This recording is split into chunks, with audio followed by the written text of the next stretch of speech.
Lawyer Sia, I didn't want you swap. As I am a poor Claudio, and you are one senior. And you are so how you are Siano, and Siano, and I'm all Claudio. Media senior, was a senior, nothing nowhere, address. Siano, and I'm all address. Lawyer Sia, address. Siano, and I'm all address. Lawyer Sia, address.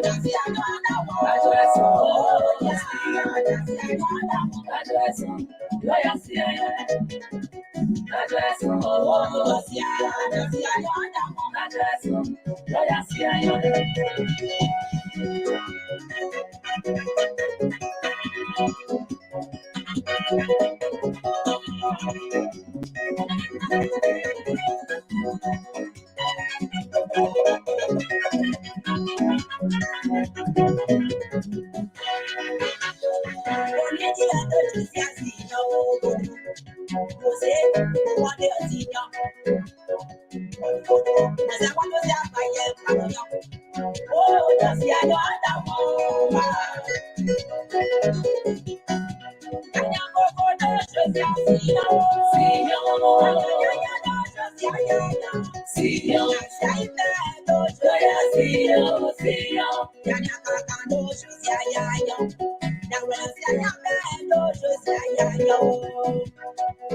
Good evening to say we want to welcome our viewers and listeners across the globe. This is the Liberia Public Radio. What a beautiful traditional Sunday by Minister Alice Newman, based in Des Moines, Iowa. And that is the traditions of this network tied to promote, to showcase the qualities and beauties of Liberia as well. The other good side of Liberia. And so we got to keep this news fair, balanced, and proportional. We want to welcome all of our viewers and listeners across the globe. Whatever we are, we say happy belated July 26th. Independence Day of Liberia. If this is the first time on this network, we say you are wholeheartedly welcome. You are on the official news outlet of the Liberia Public Radio and Lpr-Tv. I am your host. This Sunday's edition here, I am your host, Alfonso Zienso, right here from the New England Bureau Desk. We say good evening, welcome to all our viewers. Let's do a quick housekeeping here. Bob Benson, we say good evening. It's good to have you. Same way to come in. Philomena, thank you so much for joining us. Sarah Johnson, right? Nanant Afia Adipa. I hope I'm doing it the right way. Vincent, good to have you. Jay Blowett, good to have Pat Lawson. We say thank you so much for joining us, wherever you are this evening. Stanley, of course. Denny, don't worry, I'm not going to jump over you. I'm not like the laborer. The laborer is the one that is selective. He calls people that sort of support what he does, but I am not like Fisher Peters Zize. Good evening. Happy belated Independence Day of Liberia. If you are Liberian, no matter if you're African, whatever it is, Ambassador Anad Ba. What's the ambassador word? Where are you the ambassador accredited to Kuwait or where? Good evening, Yon Talot, Bettina Joyce is one of our content viewers. Hopefully, you had a 26th lockdown celebrated as well. Tabendu, Kiawu, good to have you here. Rufus, man, Clarence David is here. Clarence seems to be a strong supporter of the labor. I really don't know where he stands on issues. Sometimes, he go the other way. And Monica, Angel, Anna, and all of you will say, welcome to the show. I am Alfonso Zienso of the Liberia Public Radio and Lpr-Tv. We will try to activate this line as well. The drama that is unfolded with respect to the Independence Day in Liberia. I strongly believe you do have a share in it to discuss, to also get your side as a Liberian, because it took away the substance of the Independence Day. And even the president, there was a powerful speech by the president, but something what went wrong kind of took away the substance of the president's speech. And as we in the media, we always like to go to get to the attractions of stuff, and where the news goes, this is where we go. And so that was a concern, and the way in which government officials to also took that. It's a concern, and of course they have the right versus the man breakable is here. Jimmy is in the house. Anthony Saki, all of you great guys. We say thank you. Jones smashing on. This is the Liberia Public Radio and Lpr-Tv. We want to welcome all our viewers and listeners across the globe. Doing a little bit of housekeeping here before surfacing here to live before your modern devices. Just bear with me. Sometimes. Just in the process of coming on, and there was a power outage, but we are good, and so we are here. We want to thank you so much for being here this evening. As usual, we keep the news fair, balanced, and proportionate on my watch, but it's not guaranteed with a guy like the Liberal Progressive, whose is also now a good cheering squad. He's in it. The government say he in it proper, but we will hold him down.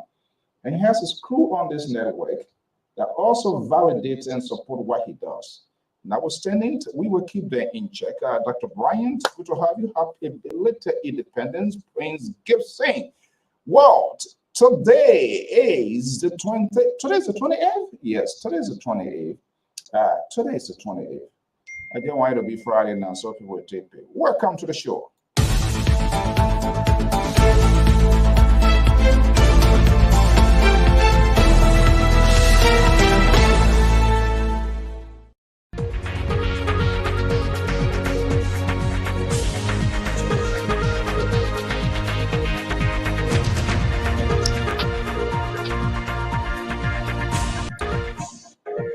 Good evening, good evening. I threw myself in the Oval Office this evening after Independence Day to see how it looked like to experience the power of the Oval House.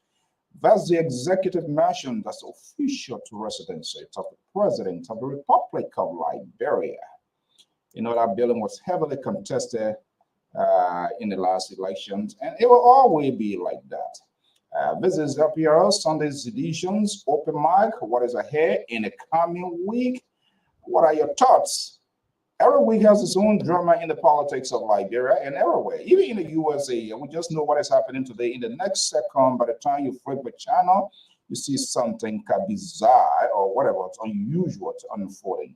And so Liberia is no exception. But what we need to do is to exercise those political tolerance and have those conversations.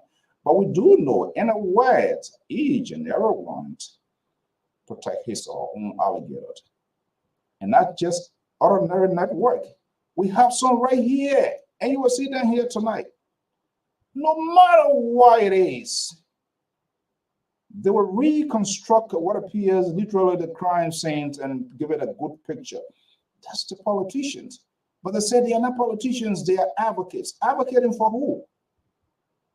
Don't mind them. It's all about themselves. I have not seen a real, genuine, and authentic advocates. You see them have these sort of sharp voices, loudest ones, screaming, yelling, to pretend and profess it is for you. But guess what? They will criticize the system, they will chastise the system, they will question the authenticity of the system when they are on the other side. But give them a little inch, complete and total submission. They do not even have the guts to even respect to the leaders. I support you. I believe in your agenda. I stood for you. I was in the ring day, night. But this one here is not the right way to go because very few of us remembered history or we on purpose deliberately in denial of history and give it a different interpretations. And this does have an impact on the society and its people in terms of decision making because they come on us to inform them adequately and allow them to make informed decisions. But because of the polarizations of the politics, which the media itself has embedded itself into and taken sides in fine-tuning politicians' language, their statements, their words, has created difficult situations in the political dispensations in Liberia. The independence has come and gone. The week was just all about yabba, yabba, yabba, yabba, yabba. Everybody have their own self-interpretations. We are hearing some new development. They yet to be verified and authenticated. However, ahead of this, we will have a conversation and also get your view. Does it mean the storm quiet down? It's all over now? All some media, print media, some other information is going to surface at the end of the day. It's 8:23 Eastern Standard Time. I am your lead host, Alfonso Zienso, right here on the Diaspora Informative News Outlet. We have what we call our own traditions.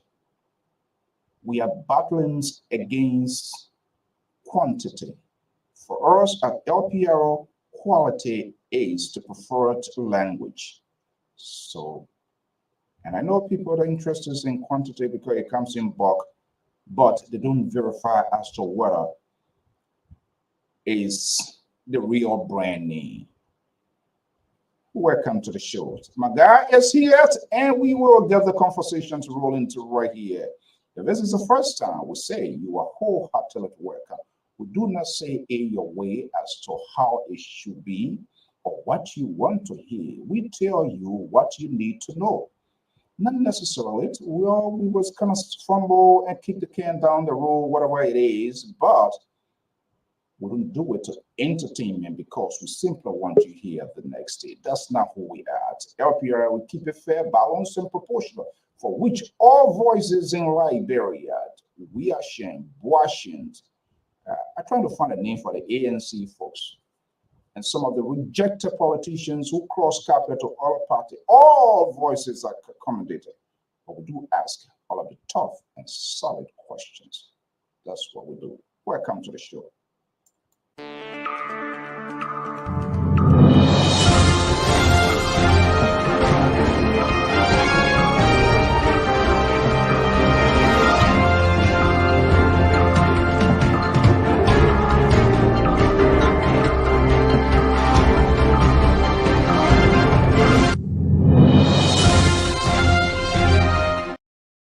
Okay, that's a song that introduces the program right here. It's on the Diaspora Informative News Outlet. It will be really interesting tonight.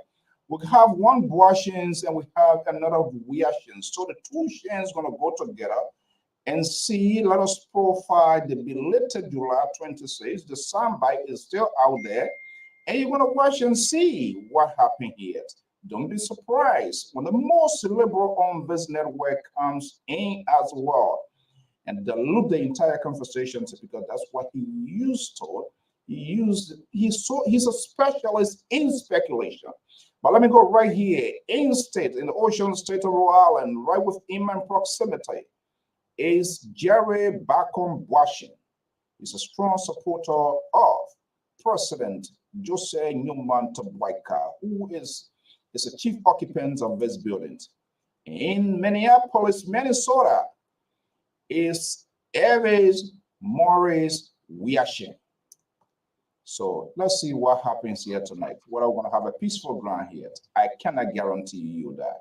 There you have it, guys. They are here. Good evening, good afternoon. Happy belated July 26th. Evans is still in the moon of the July 26th. I see a nice red, I believe blue or black, whatever it is, as well.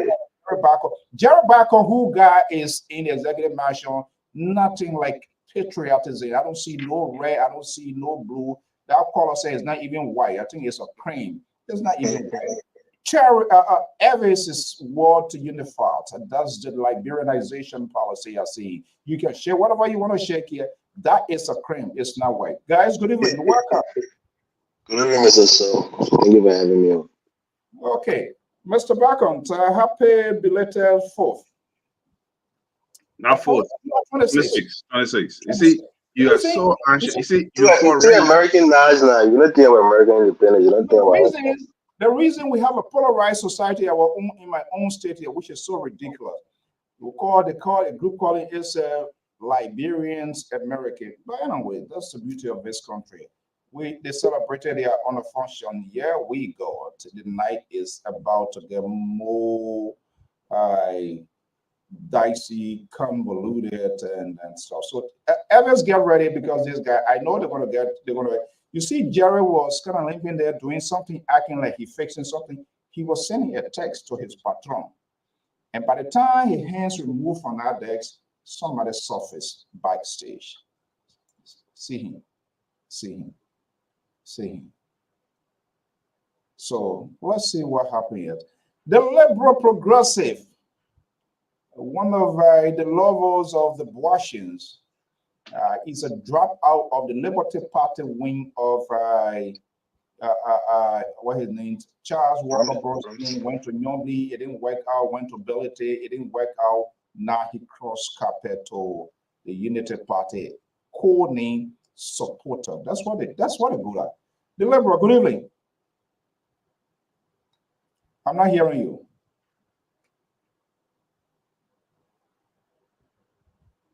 Now you're already staring so too. We're not hearing you at all, liberal. Jerry, can you talk to your guys like he's, I don't know, wait. No, you're not good. My Lord, done it for me. When you see that, then Tabata is about to take place. So God doesn't like bad things. So that's why my microphone. I think you gotta go right out and come back in with it too. He's getting to be ridiculous here tonight. That's why you see God is saying Do not go there. But he wants to do it in your own human way. Liberal, we're not hearing you. Okay, so Jerry, please talk to your guy. I don't have that strength here to come be babysitting old man here this evening. Tell him your mic not working, your mic working.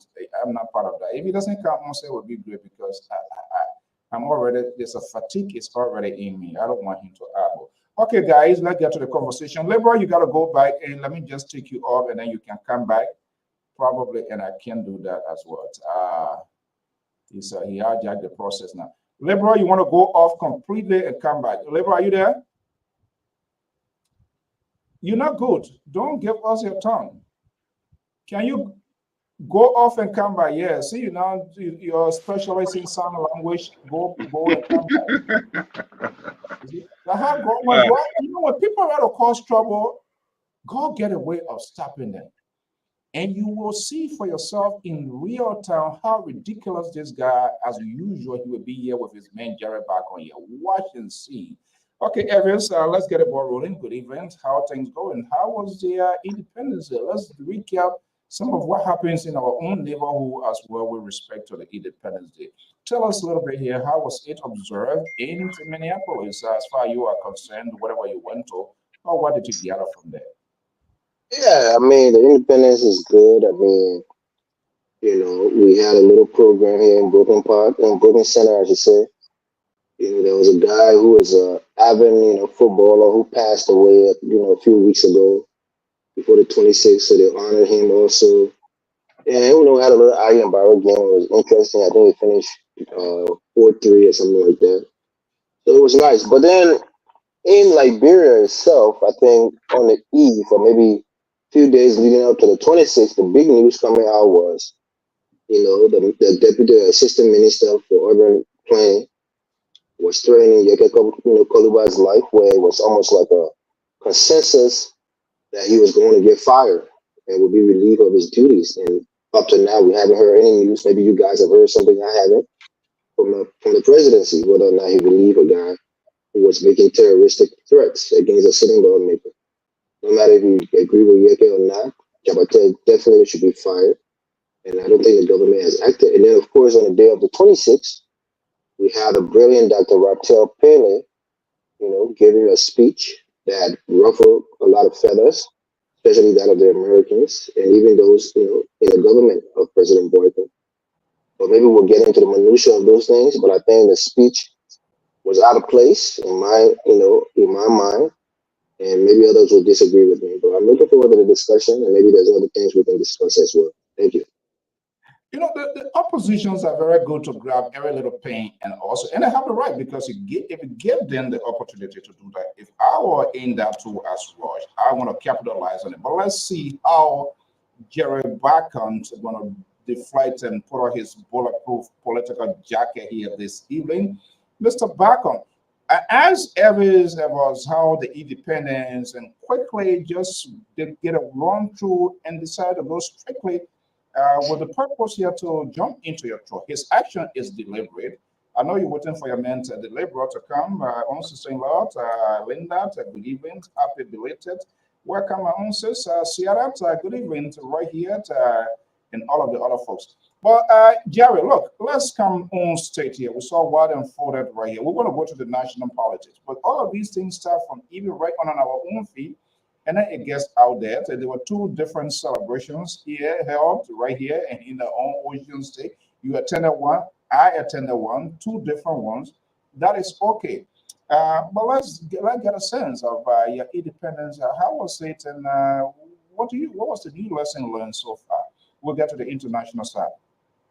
Well, I mean, on Friday it was July 26th. I went to the Liberian Community Independent Board. It was Zuberin, the number 2 district representative was there. A.B.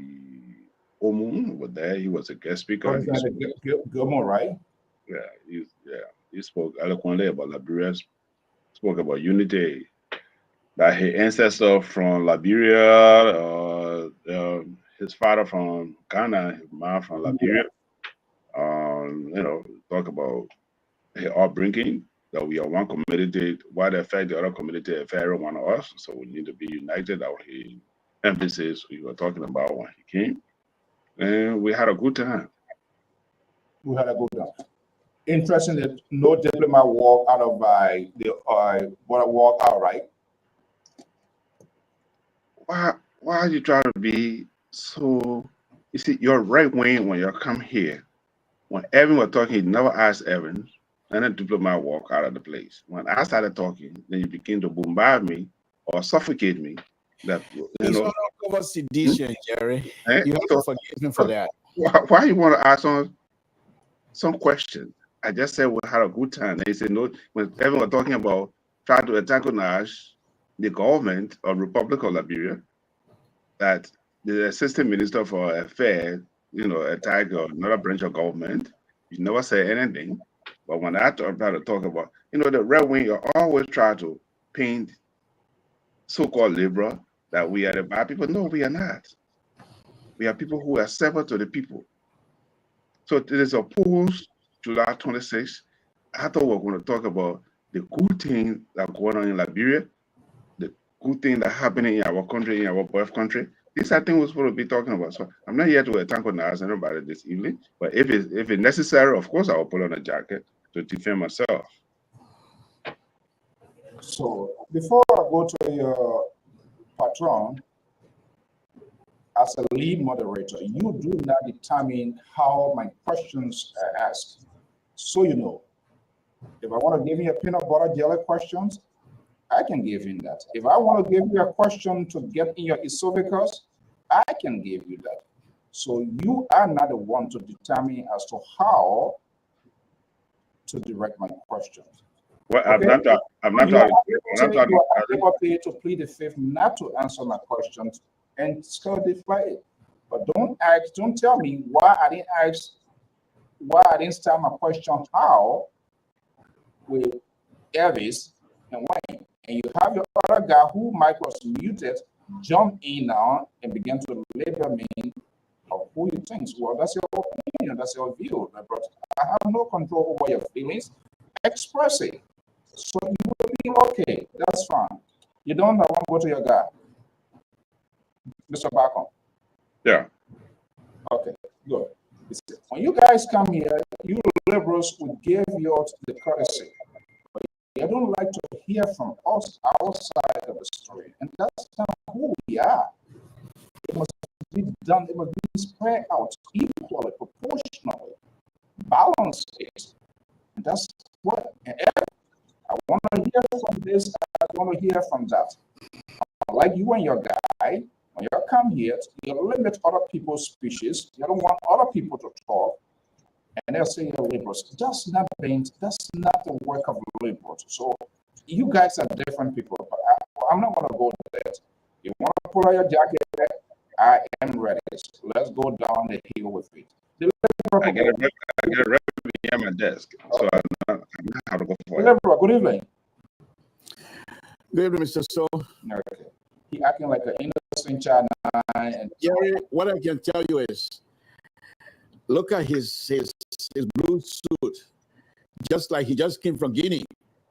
It's all blue, just like he just arrived from Guinea. We have to ask him for his long form of birth certificate, because that's what they do. Look at the other reaction, the other and red. So we have to deal with them from that perspective. We don't even have to announce it. We know who they are. Good, Mr. So. We're patriotic. yes. Yeah. You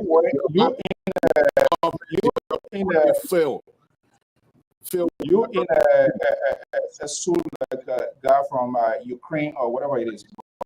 Let's have it. Okay, let's hear you. The independence celebration. So we're going to get to the all of these information that we need to know. What happens, the aftermath, how is it playing in your own California? I believe there's a Liberian community there, correct? Yeah, they have a wonderful fun. I didn't go out, but I watched it. I watched their live feed. But I was in there. Do you care to share with us why you profess to be a nationalist? Your country, the citizen. Got a hold on 1 second. Hold on. Hold on. Don't you want to answer it? That's fine.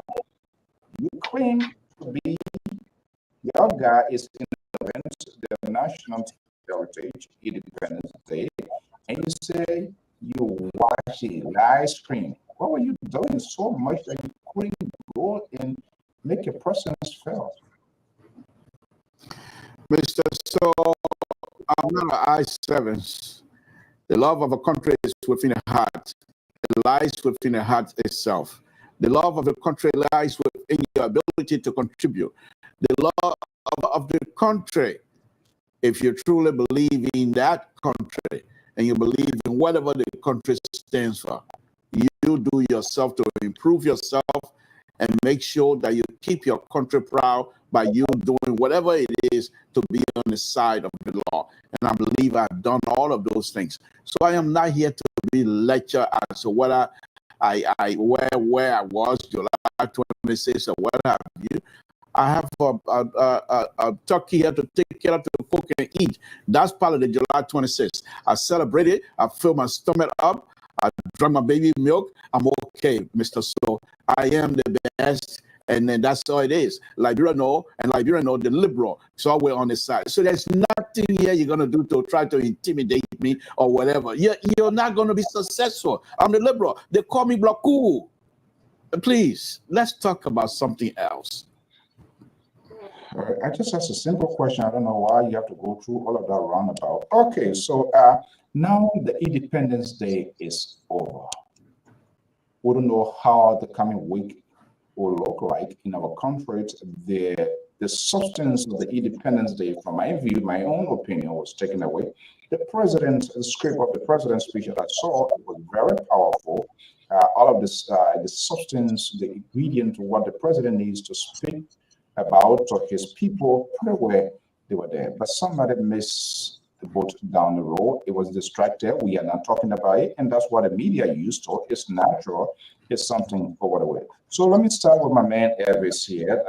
Elvis, we got distracted from the Independence Day in Liberia. The question now, what next? There's a statement coming from GOL. I read that statement. I talked to other folks inside the government, outside the government, people on the Bearway, other sources, and they have different forms of interpretations. And I'm going to quote one former government officials. I spoke with something he said. I want to read that little script here. But let me just get your view here. What do you make of the independence, the celebration in the motherland itself? Look, I think we have to be honest with ourselves as Liberians, because this idea that maybe some of us feel like America needs us more than we need them.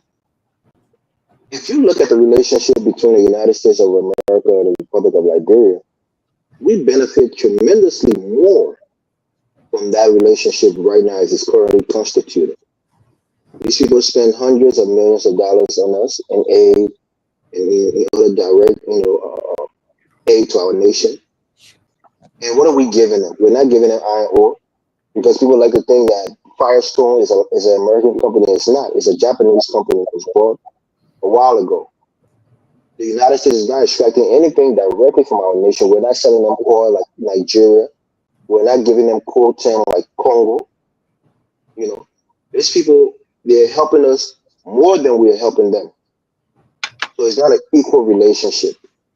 The United States have certain principles that they stand on that they can never deviate from. Rule of law is paramount in this nation, and anywhere they go, it's part of their foreign policy. They will preach it. Good governance is something that they preach and they stand on firmly. So if they're giving you money in terms of aid and goodwill to your nation, and you're not practicing good governance, your human rights record is not good, you're poorly managing the resources of your people, they're going to speak up against it. So for somebody as brilliant as Madam Raptel or Dr. Raptel Pele, who is a daughter of Bachelor and very, very brilliant, working at the London School of teaching at the London School of Economics, for her to make some of these statements, it's almost like you're trying to poke your finger in the eyes of the United States. And she herself has benefited from the United States. She admitted in that very program, embarrassingly, that she was an illegal immigrant in this country. The United States was gracious enough to her to keep her in this country until she earned her legal status. She went to, I think, her school here, got her first degree, and then went to, I think, another country and got a doctorate or so. So for her to be so ungrateful to say that, look, Liberia, America is benefiting more than Liberia, any person who is not a doctor, any person who doesn't have the intellect like her will tell that it's not an equal relationship, because America has so much that we want, and Liberia has not much that Liberia that America wants. So the reality is for her to say, oh, America has been pretty much ripping off Liberia for many, many years, and we didn't get nothing back in return. I mean, I just think that was disrespectful to the American government. And rightfully so, they walked out in protest and they discussed, because these people are spending their hard-earned taxpayer money to help that country stay afloat. And you turn around, you spit in their face amongst other dignitaries. It was out of place, and I think she needs to apologize to the Republic of Liberia, first and foremost, because she represented them and it reflected back on the entire country. Thank you. So quickly, before I go to the other side to get your side, and I know this is not going to be a surprise conversation hearing that from you. In one word, how will you describe by the orator's speech to the nation? Distasteful. Distasteful. No salt, no pepper, no chicken soup. Make it take when I inside. I don't know. Distasteful. So it looked like she cooked palm water instead of palm water. Jesus Christ. We the people that from the other side will let our palm butter, some people like watches, some people like thing. Yeah, so I think she could have water by the time you open the bowl, you take it already on your face that it's palm water. I think that a good palm butter, you go water with too much, you can get it. Okay, let's see. Okay, let's bring in Mr. Collins. This is also a senior political analyst. He's a moderate-sized kind of guy who supports, and this is where he and his guy, the backbone and the lives of the Labour, they don't get along, because Terry, and I got a call. Terry, by the way, you're doing very good. Don't be surprised when the ambassador call on you, the president. The only reason these two guys are here, they say they don't represent their interests. So what they're doing here, they're on their own.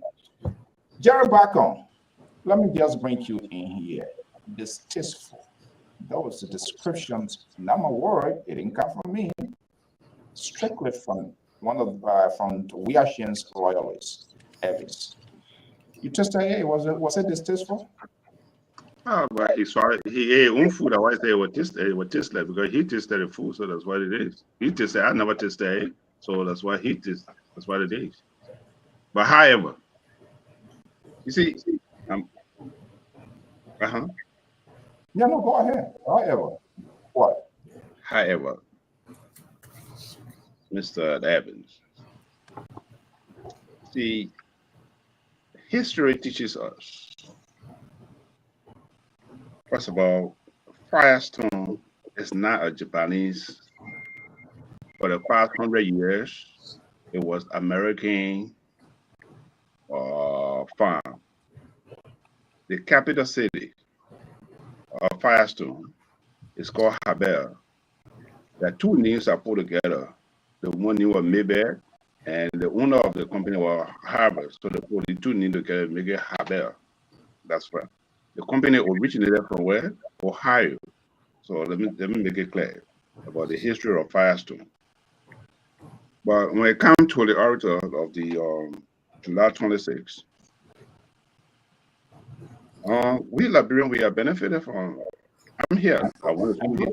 And to make it clear as well, it's not like American. It's private owned.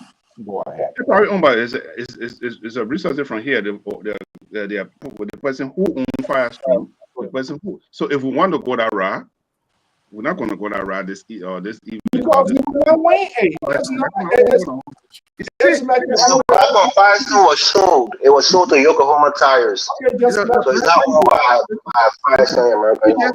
I give you you see, one of the things is you're the red wing. When people read to talk, you're ready to suffocate us on this show, and which of course we don't do that. So let me learn. You know, when everyone was talking, there was no interruption. So that very biased. You know, let me make my point clear. okay, go ahead. The red wing, you try to always suffocate us. They say we are liberal, fine, we are liberal. But at the same time, give our own bread when it's time for us to eat. Okay, so I just want to put in that context. It's a private entity, but where the sources come from? They come from America. But here's my point I try to make. I just want to get the history of the company have been there for all our years. We have benefited from Firestone a lot, which was American company. I was born in Dusa Hospital. Matter of fact, I was born in Dusa Hospital, so I benefit. If you look at my email, it says Dusa. I got 2 emails, Dusa, and that's my email address. Firestone, I've educated a lot of us from Firestone. Those who are living in Firestone, my uncle was working in Firestone, and he benefited from it. So we have benefited from America. 1980, Ambassador Swain in Liberia, during the administration, they sent more money or more military aid than any other of our country doing since 1847. So we have benefited from it. Explain that. Here is the thing. I didn't know how it was done with the orator who spoke on July 26th, Independence Day. Oh, right. I come in. You see, you always do this. But anyway, I didn't know how it was done. Whether the advance copy of the speech was given to the government or to the Minister of Information or to the Director of Broadcasting or whatever, or the press secretary to the president, whether they were aware of the advance copy were given. And one thing you have to take into consideration, when somebody can't speak to you, you don't know what they're going to say. So you invite a person. Back on Washington. So if you invite a person to come speak to you, if you invite me to your program to come and speak to you, you don't know what I'm going to say. So then, wait a minute. You see, this is one of the reasons, because I just can't stand this kind of behavior. You know exactly what you're supposed to say now. You're playing politics with this here, and you acting like you don't know how it was done. The orator was invited. Who invited the orator in the first place? Be honest. Let's turn these cameras That's off. my question I'm asking. You see, I've not even let it. How are you asking? Okay, ask your friend. Ask your minister. But I want to say, if you are listening to me, if you are very attentive and listen to me very carefully, you know, and hear me loud or hear me clear, that's what I said. If she was going to speak at that convention or at that movement, whether the advance copy was given to the state, whether they knew about it or what she was going to say. So my second follow is when somebody can't speak to you, you don't know what they're going to say. So if you invite me to your program to be a guest speaker, you don't know what I'm going to say. Except why I give you if you ask me to give you my copy of my speech advance, then you know what I'm going to say and you say, okay, this is not true for the occasion. I mean, they're not putting sanction on you. All right. Okay, that's what I have to say. Okay, I think I need to find my Tylenol right now to take it in order to continue on this show here, because this guy started being very, very ridiculous here, which of course is not a surprise. Let me see whether there's going to be a breach over troubled water. Deliver. Mr. So, first of all, let me address my little brother, Evie. Evie, thanks for the beautiful, beautiful statement.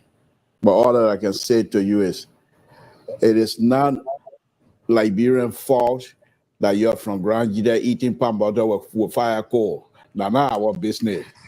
If it don't taste good, you go and find another fire coal and put it in that palm butter. Maybe it will taste good. You can't Go get Tabadu and put it in there. Yeah, we got a censor in there for Grand Gida. The liberal is speaking.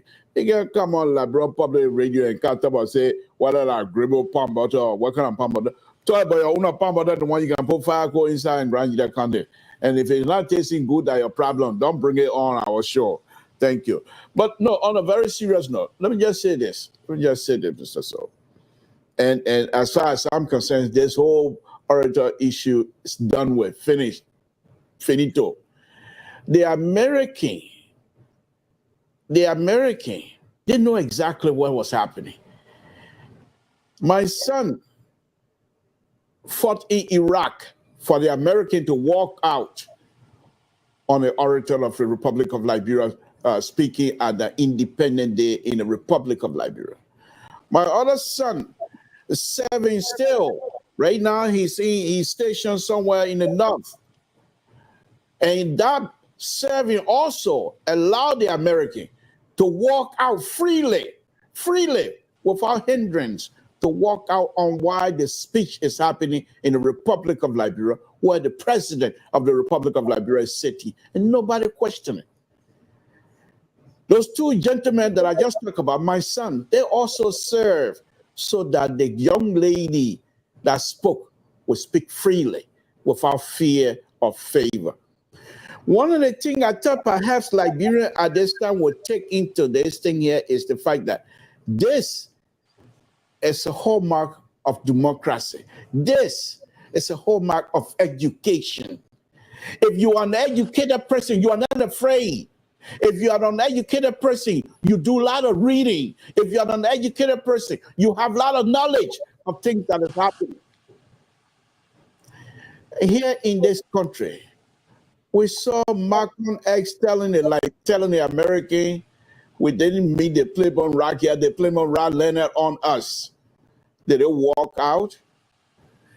You have seen other people here in the United States that will burn the flag of the American flag, the American flag. Did they walk out? You have, for Christ's sake, you have Donald Trump seeking the higher office of this nation. And you're talking, you're going to walk out because somebody said you took more from me than you're giving me? Is that the reason? No. But for me, the thing I say about it, Mr. So, it's a form of growth. America should even be proud of that young lady. To say, look at our product. Sell this young lady to the East, to the Chinese, to the Russian. Say, look at this young lady that we thought she's standing up to us and saying things to us. Can you do this in Russia? Can you do this in China? You'll be dead. I think America should stand out and be proud of this young lady. So this thing is going nowhere. You guys are just wasting your time on this thing. I love this. This is a very teachable moment for our young people. I love it. If you educate yourself correctly, you fear nothing but to be truthful. Let's applaud the action of the American walking out. Let's applaud the action of the young lady speaking out. Now, the little stuff, what something talking here, they saying by very America, that's not anybody's business. Whether Americans say liberty, the love for liberty met me there, or they brought me there, who cares? At this point, we are all in this together. But finally, Mr. So, one of the most important, and let me stress this again, Americans should be proud to have, because of their love for human being, to have this young lady to come here and be able to have her education and then go. She didn't, when she left here, she did not go to Russia to educate herself. She did not go to China. She went to another Western land and got her PhD. Then what did she do? Say, look, you taught me, think that you brought me in the classroom. This is it. And you're going to sit down and say you're walking out like a baby. Man, walk out that baby. Mr. So, please, you ought to find something Okay. about. Thank you so much. The conversation is on the way. Welcome.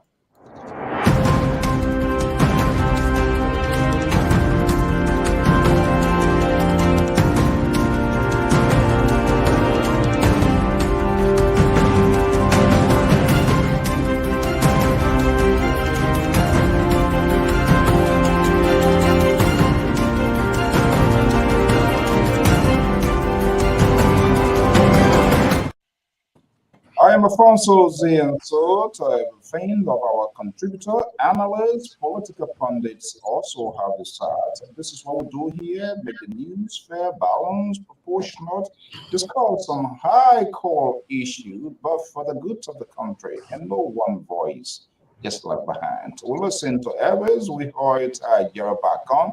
The most liberal on this network came and put it into context from his own word, own way of understandings. Let's go to Minneapolis, Minnesota. Mr. Terry Collins is also part of this belated June 26th conversation. Terry, how was the July 26th celebration for your end? Yeah, it's good. My birthday was yesterday, so I celebrated. Your birthday? Yeah, my birthday was yesterday. You're 29-year-old now? Yeah, I turned 2 years old. We're at 77. I turned 2. But anyway, yeah. You do it at your Happy birthday, Collins. Happy birthday. You're supposed to tell us. Let us cheer you. Let us celebrate. Because if I'm going to tell you, I know you are going to fly from Rhode Island. I never wanted that. The Liberal are going to fly from California. I don't want that. Mr. Bacon. He doesn't like you. He doesn't like you. You are not. Oh, yeah? I'm a puppy. But quickly, Mr. So, to the issue I wanted to say. You see, like I said yesterday, right? You can say the truth, but it doesn't mean your truth is right. Like, for example, I'm a religious man.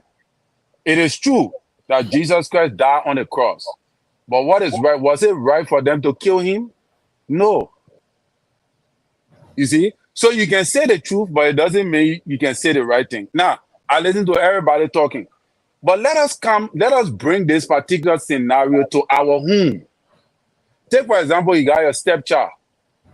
In your own home, people who say, oh, the woman said the right thing, the woman said the right thing. But if it happened to you directly, will you like it? Your stepchild in the house, on the day of your stepchild's birthday, in front of your friends, your stepchild stood up and told you, say, you have done nothing for them whatsoever. How will you feel? Let me put you there. Let's put it into context. I remain very concerned about the outsized influence of the United States in our transitional justice process. We must forge new strategic partnerships based on mutual benefit and disabuse ourselves of the notion that we have a special relationship with America. Truth be told, we must forge a new relationship. The last time I checked, most of our elders will rarely disabuse any child, for that matter, that stands before them, especially a child that you have been taking care of all your life, will stand before them in front of their friends to tell them that you have done absolutely nothing for me. In fact, I think I need a new dad. How will they feel? The last time I checked, most of them will say, you know what? I will want to have nothing to do with a child again in my entire life. That is our culture. That is our tradition. The tradition that most of you guys on the platform say they want to uphold.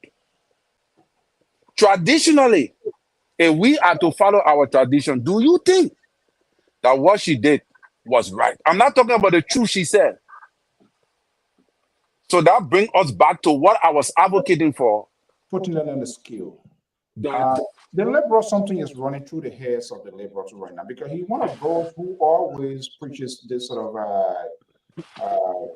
tradition, government, that old person, that this person, and people should have a specific way of talking. But now the liberal is doubling down. He's walking back. What are old people there? Other people that talking, you learn it. So this is a clear indications where the liberal and his men back on are going. They are in the same boat, which is okay.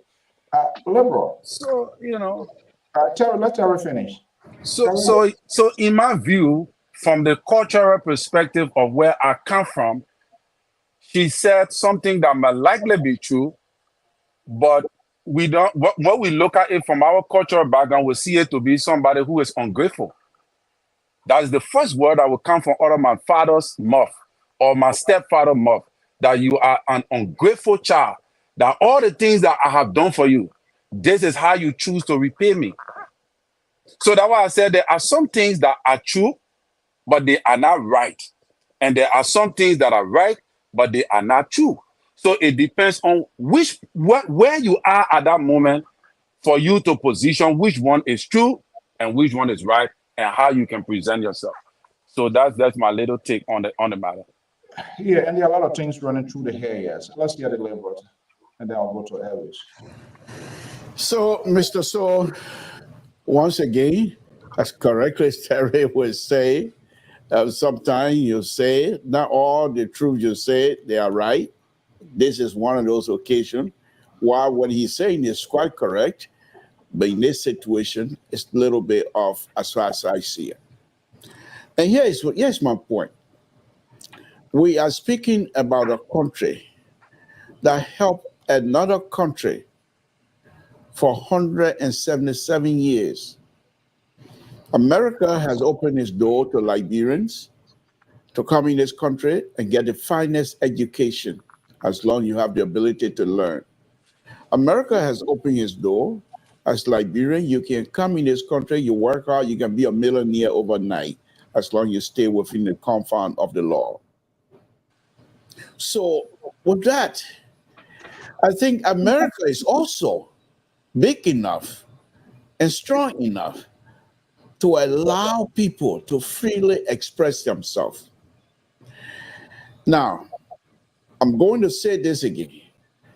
This particular occasion was a celebration of a day that was made possible by the Americans themselves.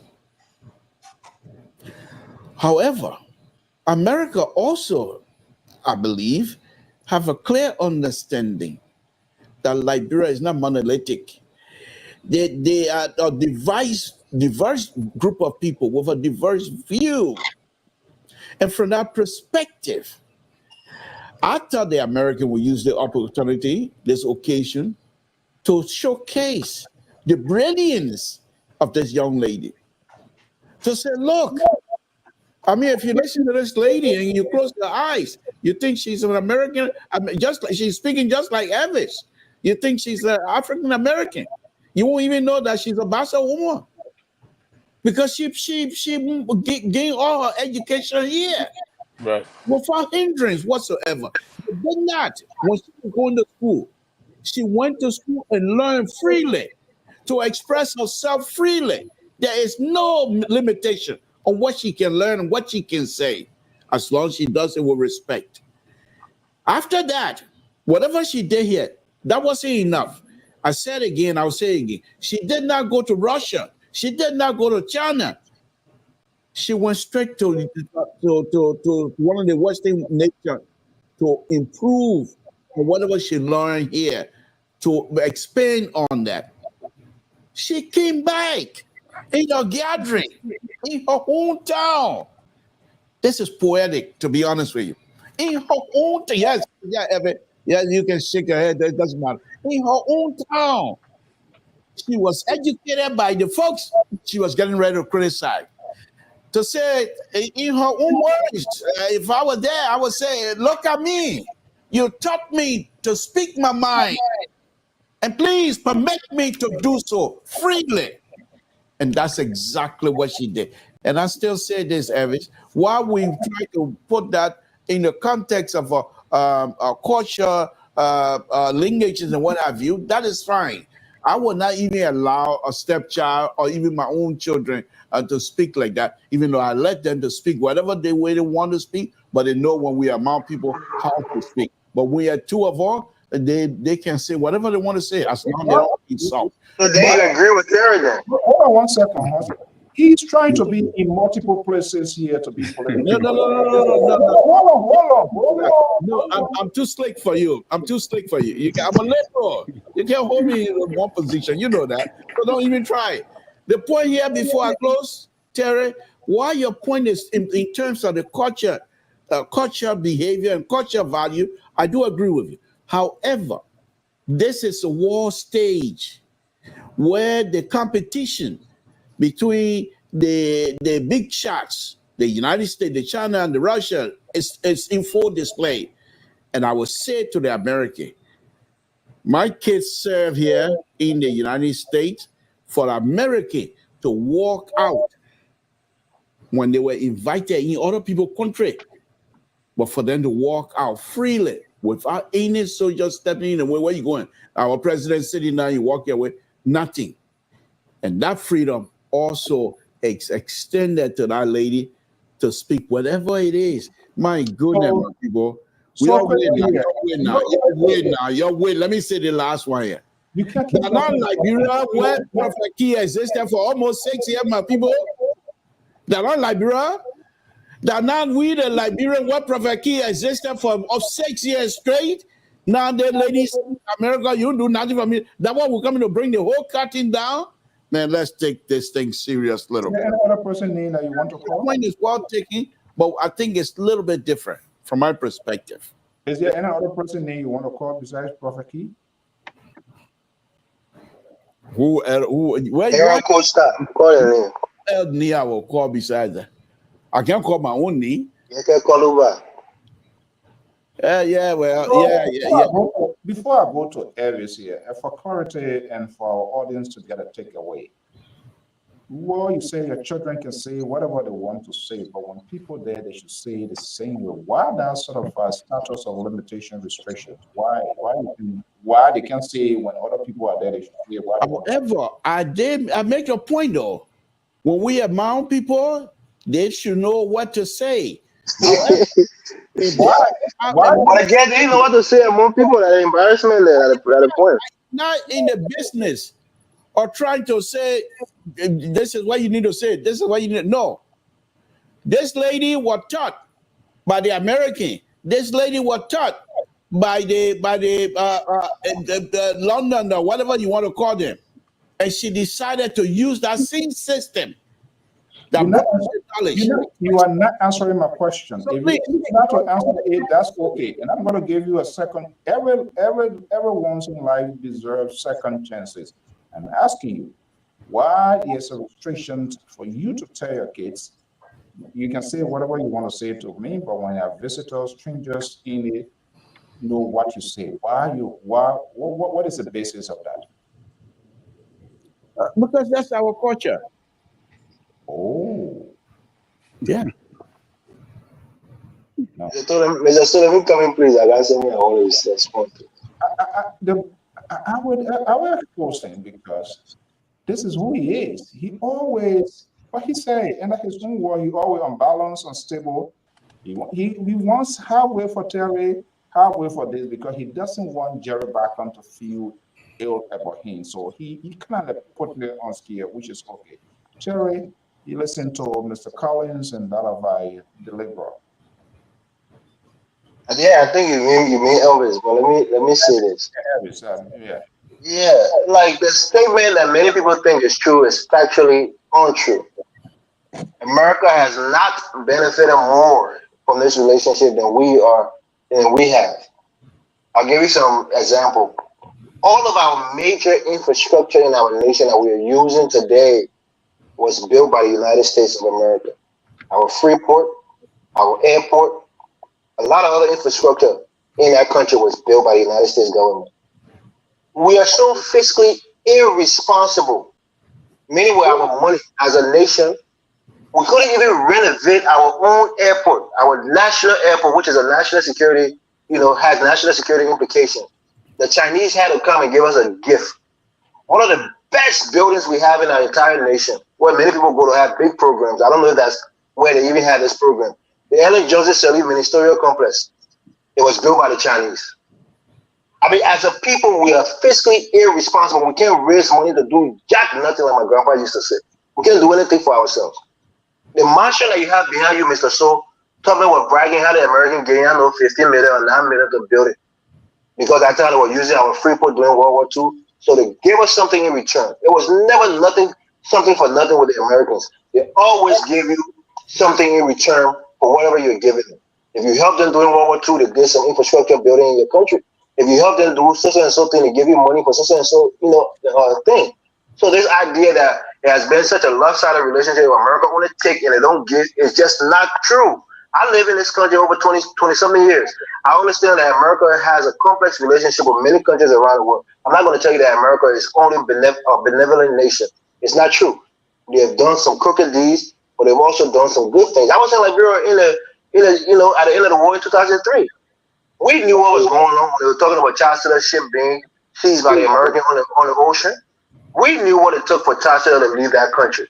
It would have been a bloodbath in Liberia had America not stepping. Some people say late, but better late than never. So America has saved a lot of lives. Sure, they have caused some, some deaths, maybe indirectly by their policies. But for her to say that, I think she was being hypocritical because in legal terms, there's something called fruit of the person's tree. If you benefit from something that you turn around, you criticize the same thing that you benefit from. Come on. She benefited from this country, and the fact that she wasn't in this country legally, she herself said it. She was an illegal immigrant in this nation. And the United States had mercy on her and gave her a green card finally. And she got all the education, reached her highest potential. Today she can sit there and speak all the series. She can sit there and articulate all of these great things. Has she been in Grand Bassa County, level the Liberian government to take care of her and educate her? Will she be at that level? Most likely not. So don't criticize somebody who has flipped over backwards to help you in your country. So can I give up a little bit with Evans? I want to push back a little bit.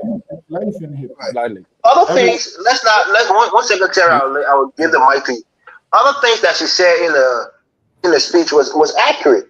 And this might seem political, but when she talked about our governance system in the country, how President Barker is maneuvering with this yellow machine and other things, those things were appropriate because you're talking to your country, you're trying to tell them to show personal responsibility on how to govern themselves.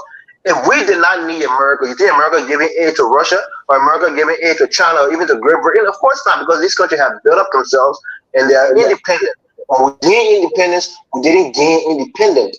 When we gain independence, we're still not independent. So we still depend on these nations for any kind of major infrastructure that we want to do with America. Even the transitional justice she was talking about, who do you think is going to foot most of the bill for that? They say United States, we want to do this. We need help to help over $200 million, $300 million to set up this court. That's where it's going to go back. You're always begging America for money.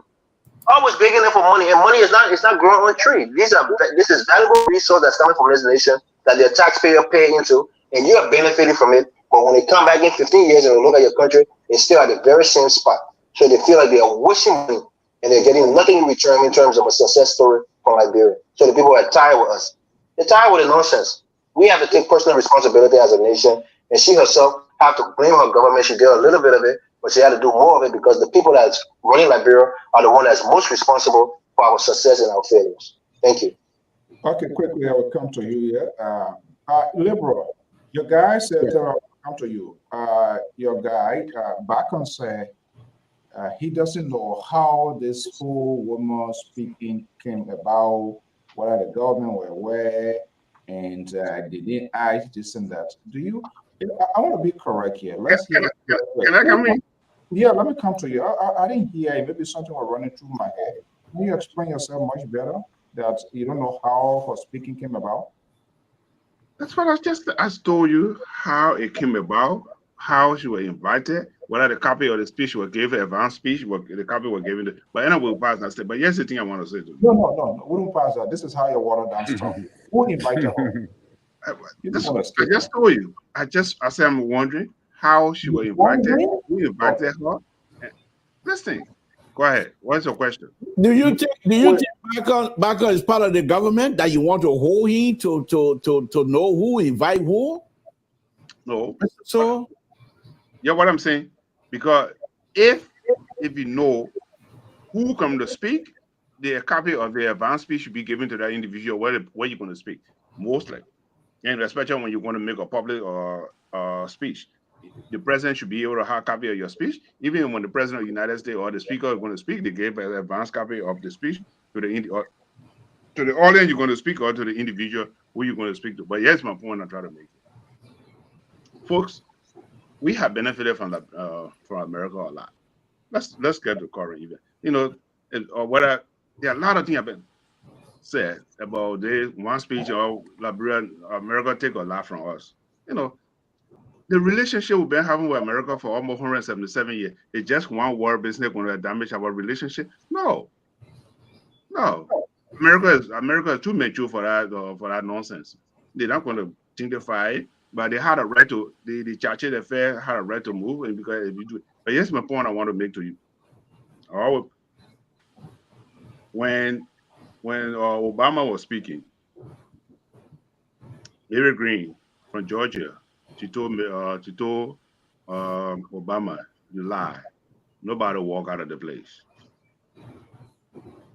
Obama was speaking. The Chief Justice of the United States of America told Obama, "You lie. They never walk out of the place." Oh, listen, the thing is that don't shake your head. Chief Justice, he said it. Look, go watch Obama speak with Robert. Okay, but these are the history of America. That's what democracy is all about. People free to say what they want to say. Even in the great United States, people say, "Hey, people are bad against America." Okay, and nothing happened. And whatever happened, they had to be prosecuted in the court of law. But anyway, these are criminal acts. But the freedom of speech is always there in America. This is why America will always be great, because she tolerates freedom of speech, freedom of expression. When it comes to Liberia, how Liberia benefit? Maybe people she herself have forgotten. Ebola. Who put Ebola on arrest? It was America. So who has forgotten? She who? I said the orator. Maybe she have forgotten. Maybe she did her research, but she forgotten to mention this thing what America had done for Liberia. That's what I'm saying. I said probably she did her research, but she forgotten to put to That's a great point. Yeah, That's a very great point. To be honest here, are you still of the belief to convince me? I'm yet still to be convinced. Maybe Terry is, and I'm going to ask Terry that you don't know how she got there and what she's going to be saying. Let me make my point. How many times are you going to make this point? I've given you. You interrupted me. You see, this is what I said from the beginning. When Elvis is talking, you mute. But when we ready to talk, you suffocate our question. You try to distract us, so we can't even learn our point correctly. But anyway, we'll never get distracted. We are here to make sure that the show is balanced and fair. Here's the thing. Maybe she didn't do her research good. COVID, who made the more contribution to our nation? It was United States. So probably she did her research where she wanted to do. All depends who written it. The way she wanted to present it to the Liberian people. That's what it is. She's a writer. I see. And she makes her point to the Liberian people or to the outside world. So that's what I have to say on the issue. But I know this is, it's not even 0.0000. That's not going to fracture the relation between we and America. That's not even what we are saying. We don't want it that way. But I see you struggling here to find words to put this.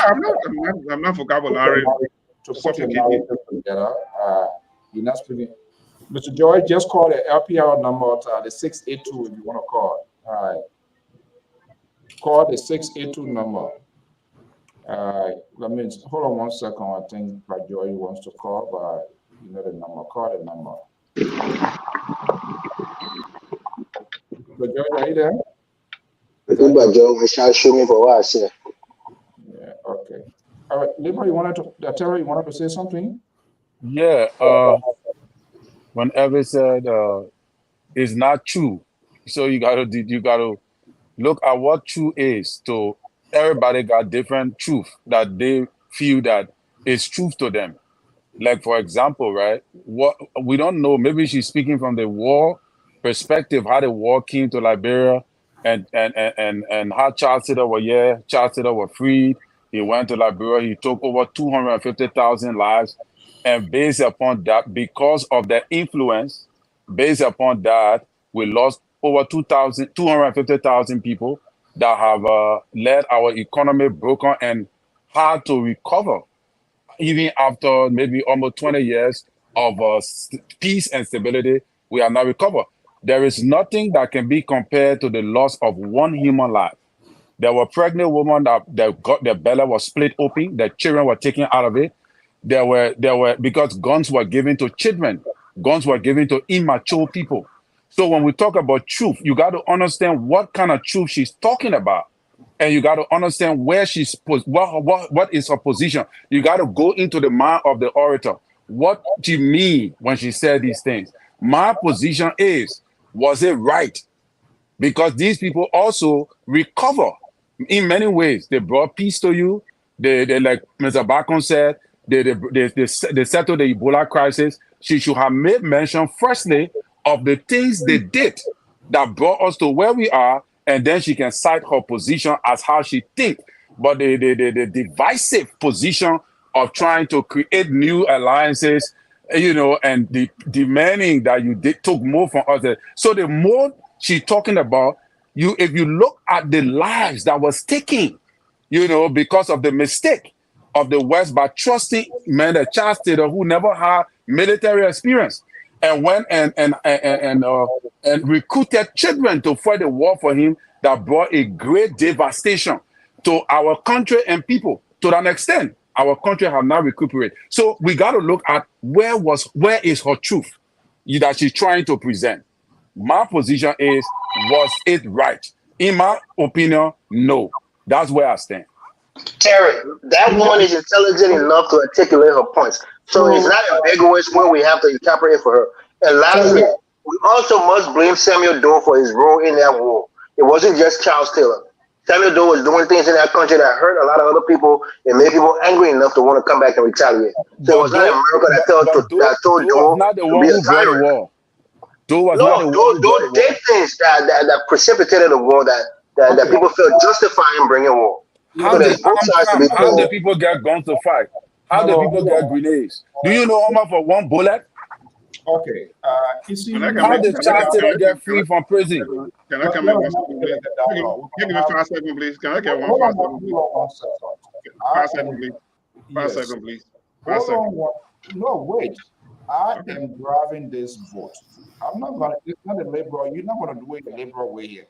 I am the chauffeur of this boat, and this boat have to sail. I have to make sure all of my analysts, our listeners, our followers reach their very destinations. I'm not gonna be like somebody doing here and jumping down the Empire Building like the liberal. So let's go. Let's hear you now. I just want to make sure that we have a quiet, house so that people are going to take away. Yeah, Mr. Bacon, go ahead. The author probably she into a good research when she read to do this. She need to read a book called The 21st Century in China and Rule in Africa. Let her read our book. What the Chinese are taking more than what America had taken from us. That's what I wanted to say. No. You see, we are having, it's so sad that a lot of Liberians, the thing where their shadows stop. That's not what we do. I don't focus where my human shadow stops. I go beyond the shadow and maybe take a reflections of the history where we came from as a country, as a people. Not these people who gets in their feelings because they feel they are people who they support the government. And so when somebody says something, they just take it to that level. That's not. We are taking a holistic approach and critical analysis of this. The nature of this day, what it means, independence, and you were selected or appointed to be an orator to speak. And Gerald Bacon here want to be very, very much dishonest with us because he's politically minded to tell us he didn't know how to go and the president. When you have an orator of an independent orator of a sovereign nation, you want to tell me the government of Liberia didn't know about it, and nobody have that sort of sense of thoughtfulness to give her an outline what should be the term of the occasions, and maybe the GOL review her speech, not to sanction, but hey, we want to work within the confines of this day in order to make sure, because we're going to have the ice God, and she said no. The ice God, she said no. The ice God, she said no. And it's good it's coming from you. So wait a minute. You were just telling us here what your children should be saying, this and that. They ask you, Terry, this is ridiculous. And I heard that. And I talked to people, and that's what they are saying. All of these things were done prior to the main event. You called me to be a speaker of a historic day. We are meant to want that diplomats, guests from all over are going to be coming, and you call somebody to speak, and you as a national government, you want to make sure, because you find yourself at a crossroad where you want to alienate your friends, your ally, and you call somebody to speak, and from what I'm hearing from you, I'm going to use your own words here, and they said no. And you allow that person to mount the podium to speak, and then you want to come back here to be politically correct. I don't know whether that person asked that person this and that. Do you agree with, is Jared Bacon being honest with us here? I see a divided role here, the liberal. I don't know who you're texting. We're not divided. We're not divided. We concur. Just no, Jared is saying exactly what he doesn't want to give her the impression that he knows how she's been truthful. He knows it because he doesn't want to say what we're supposed to be applauding Jared Bacon for being truthful, but for you, each time you start, they don't satisfy you because of your hidden agenda. At the end of this conversation, I will predict that you're going to try to wrap this thing around the president's neck, and we will resist. With you and Terry, we will push back, and you and not Terry, but you and Evan, we will push back, because that's exactly the route we want. You're taking now and trying to hold Jerry now. Why would Jerry not know? Because he's one of the insider. No, Mr. So, Jerry should be applauded for being very truthful with us here tonight. I'm not going to applaud. I don't applaud wrong for the ploy, and that's exactly what you want to do. Let's take a break, and we'll be right back.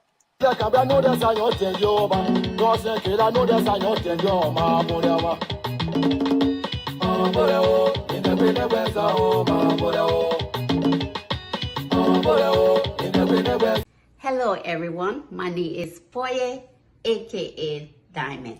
I want to share a little bit about someone incredibly special to me, my mother, Rose Johnson. My mother is the heart and soul of our family. Her love and strength and unwavering support has shaped my siblings and I into the women we are today. She has taught us the value of kindness, resilience, and compassion.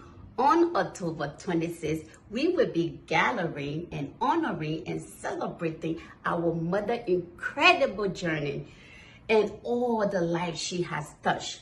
We would be delighted if you can join us on this special occasion, which will be hosted at the Botany Club in Cranston, Rhode Island. Your presence means the world to us. Bye-bye, love you.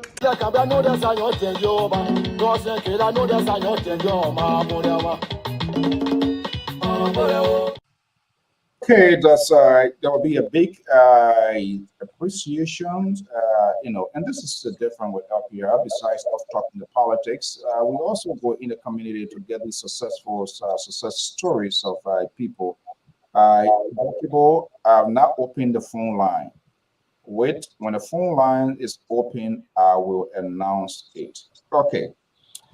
Let's go through the press statement here from the government of Liberia. Press release, July 26. I believe you are saying it's in the chat room there, right? You guys saw it? Thank you in English. What is you doing? Papi. Papi.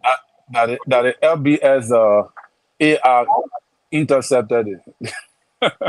Oh, that is, you okay, that Falcon man. So, okay, but this is the statement here. The government commends Liberians and stakeholders for successful Independence Day celebrations. The government of Liberia has commended citizens and residents for a peaceful, colorful, and successful celebration of our nation's 177th independence anniversary, celebrated on the theme, Building a New Liberia for All Liberians. So we know there's a theme. And when you call people to speak at your function, at your occasions, or whatever, the nucleus of the program establishes the team to say this is what the program is all about, and then the speaker goes there, do the research to work within the confines of he or she will want to be saying. So we now note the theme of this year's independence, building a new Liberia for all Liberians.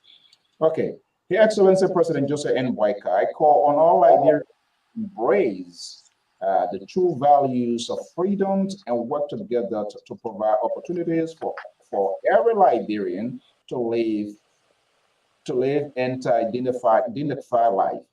The government thanks the independent orator for her orations and notes that the national orator is a private citizen of Liberia.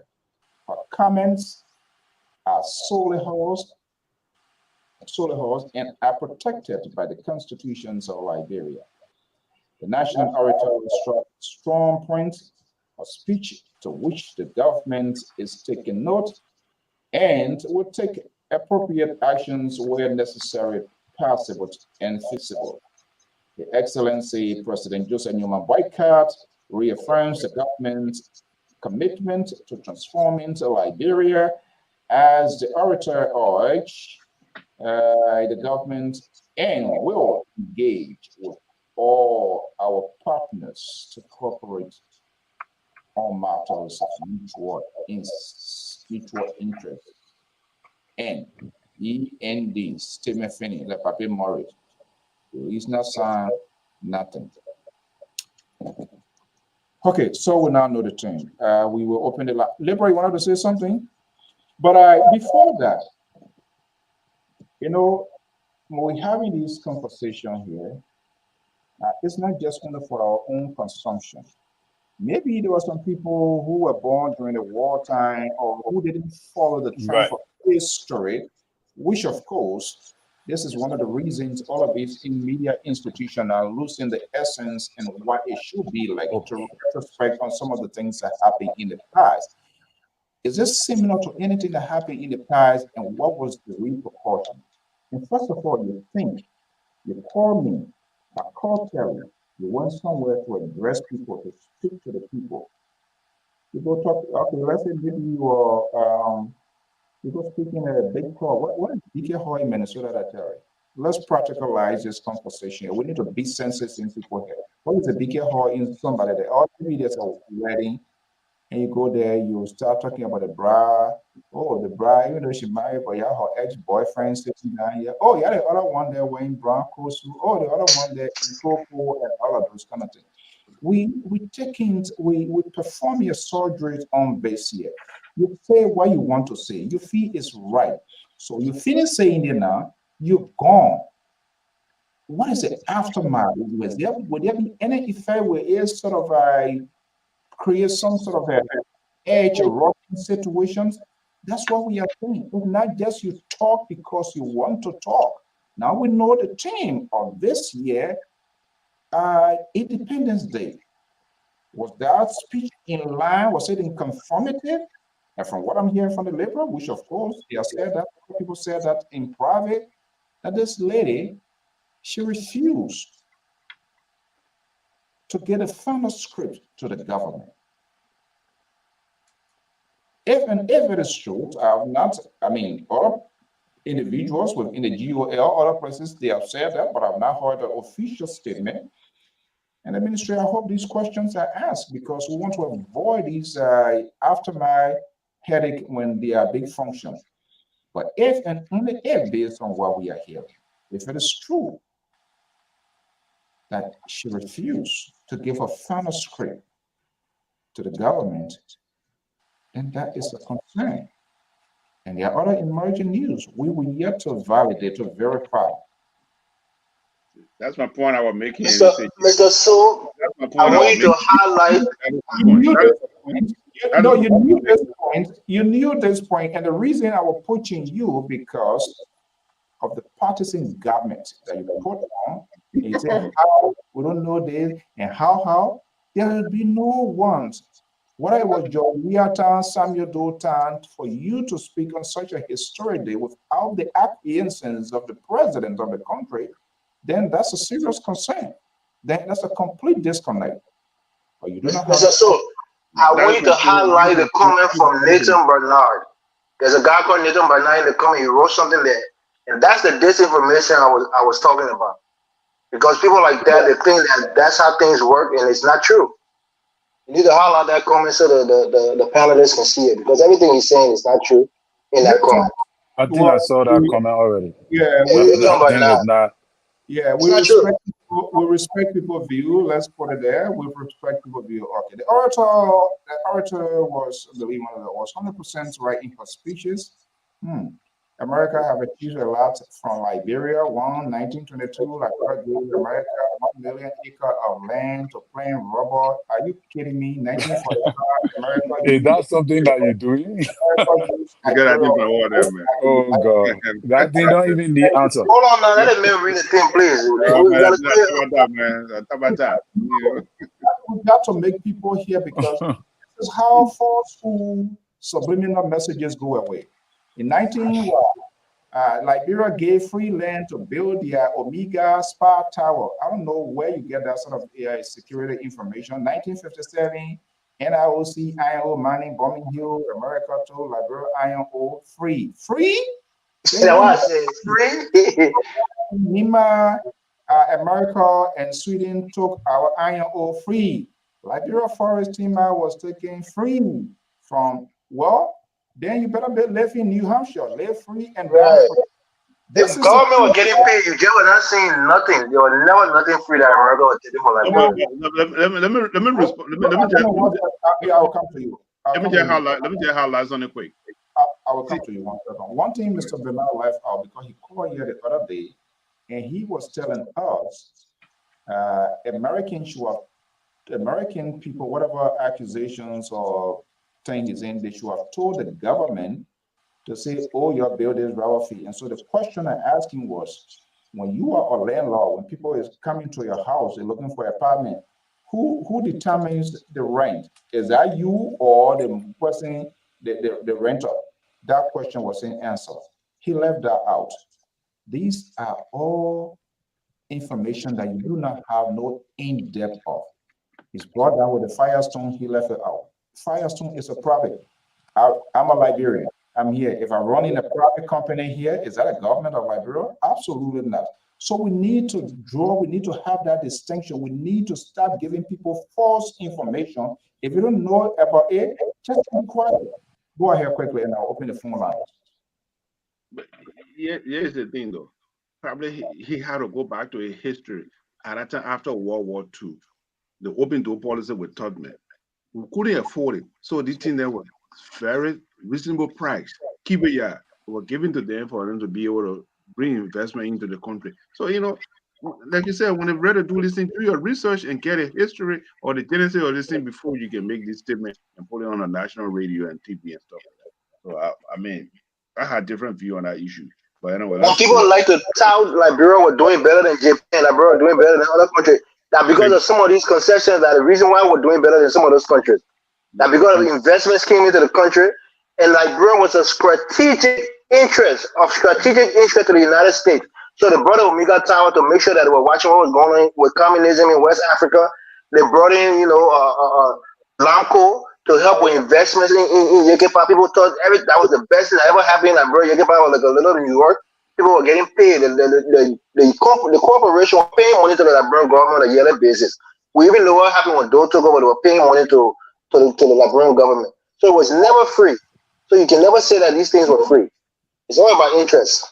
No, what we are talking about here, and people think it's a funny thing and it's a party because they support Waika or they support this way. We went down this route before. CDC did a crap, and it got her to where we are today.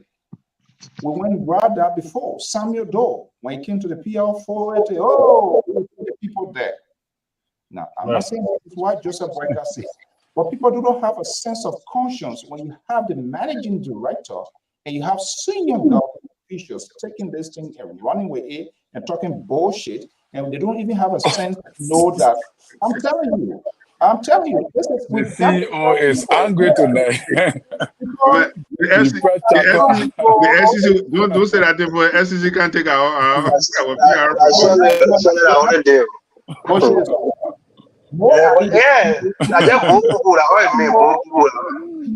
They don't know how the water and sewer and all of these fundings are provided. The duties, they all look on, they don't know how. You say it's putting US dollar, putting in a lot. The reason you see this country is strong is the build small entrepreneurs, the build little businesses, right. And the federal, these are federal money goes into those places. It's not like you don't do it like all senator get transport company, senator competing with their own government. No. If they have it, different institutions, different management things supersede that. And that's how they distribute their funds. You saw that nonsense what Samuel Doe did it. Call that rally what? Let we come and pay. You ought to pay America back. What the guy saying? Give America bid airport for free, and what we benefit from it. We using the airport today, like, bro, how we benefit for it? I'm just saying. There's a government runs. If you're not inside or you've never been there, don't look at the surface of something you just talked about it. Don't get into feelings. We are talking about right now. For hypothetical, if America feels offended right now, America say, okay, we are closing our embassy, moving to neighboring Ghana. Who suffers? Your economy break down straight instantly. I was saying we need America more than they need us. And somebody, these are words that she will use, which are offensive, for which not even were within the confines of the team by the government of Liberia. That's what we are saying. We are not saying people do not exercise their speech. Things that you know you will not accept. This is how you protect your own alligator. And the alligator rather eat you, then you'll come back to tell us, say, knowing what I know now. You knew it, but you were deliberate in your actions and you were blindfolded on purpose.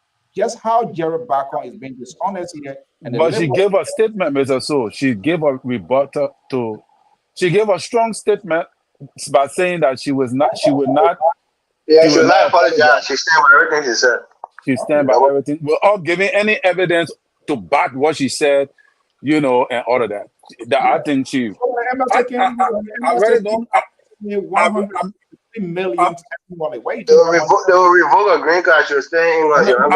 I'm thinking that whether if somebody didn't die from her during the war or some kind of aggression, I think I'm really sensing some kind of an anger aggression that is brewing in her or that have been brewing over the years, because people say she's an anti-American from her page, from her previous people who check behind her. They say she's an anti-American. So I think she got some personal vendetta. It could be on the basis of maybe somebody died from her during the war. It could be on the basis of the way she struggled when she was undocumented in America. I don't know, but her position against America seems to be from a personal vendetta. Well, then to Mr. Mark, because you were called, you were given a specific theme. The theme of this occasion, of this Independence Day, the government gave it to you. Now, what this has done, the outcome of this done, the beautiful, cool speech by the president, it took the whole thing now took it away. Right. The president's speech, we have never even gone into it. And the president said a lot of good things. Lord, the media law for the red meat. Let me just tell you now. I agree. The confidence of the president effectively communicated. Whoever put that speech together, the president spoke to the high button, those issues that Liberia wants to hear. But guess what? You call somebody, and what we're hearing from the Liberal and Jared Bacon now, and others, they ask for the speech because they want to verify. And that's why it happened. You got to be very careful. You don't just give anybody. Who here on your wedding day and somebody just put their hand up, who is now on your program, and you give them the microphone and they say, I want to say something without you knowing what they're going to say. Who does that? That's but even in the chat, even somebody where you invite me when and the person tell the microphone start telling everybody all the Baba thing about you, how you chicken the woman, where you getting married, how you will not go to her. Who does that? Mr. So in the church, let me give you this. We do not allow people to just give testimony. The pastor will call you in and evaluate you before you give testimony, we'll ask you what happened, what kind of testimony you want to give. When your testimony does not commensurate with reality, and we know you go into Tabata, they will not allow you. Even pastors, there are churches that pastors, the senior pastor will review your sermon before you preach. Exactly. You can't just join on the pulpit and say, oh yeah, the Lord spoke to me and this is what the Lord said. No, they will evaluate your sermon. You got to present your sermon to the pastor. They get people that will go through your sermon and give it back to you before they allow you on the pulpit.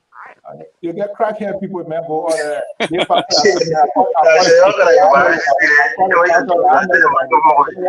church will do. The whole church will burst into fire. Right. So we're going to open it. Liberals, anybody want to speak something? You know, that's what we are saying. What we are saying, nobody hates their own government. Nobody will want to hate.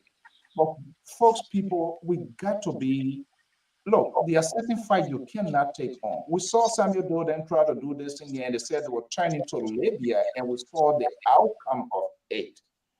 That is not what you want to do. And we know how the West now, the Chinese, the other take something, man, Kim Jong-un, and all of those people. You want to turn to Russia, and you think you're going to be friends with America? No. Your government will not succeed. And then what Donald Trump want to deport about? Donald Trump want to deport about already. Her speech, that speech, if it was some sort of rally at the University of Liberia, or some sort of going to maybe Taisha, or organize some sort of a rally and giving those kind of speech, then of course you're speaking to the public, but not our country. So let's play this here a little bit. You know, the Liberal, yesterday we have our own independent stuff here before we open the line.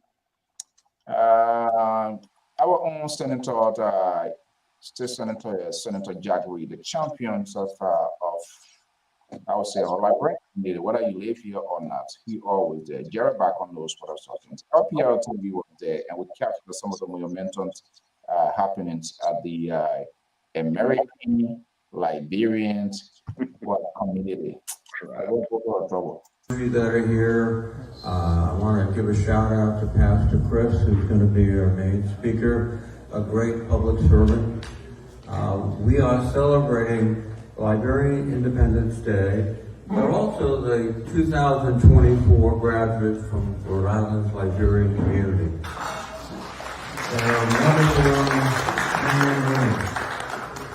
Rhode Island has long been a haven for those fleeing persecution and violence and those seeking to build a better future for themselves and their families.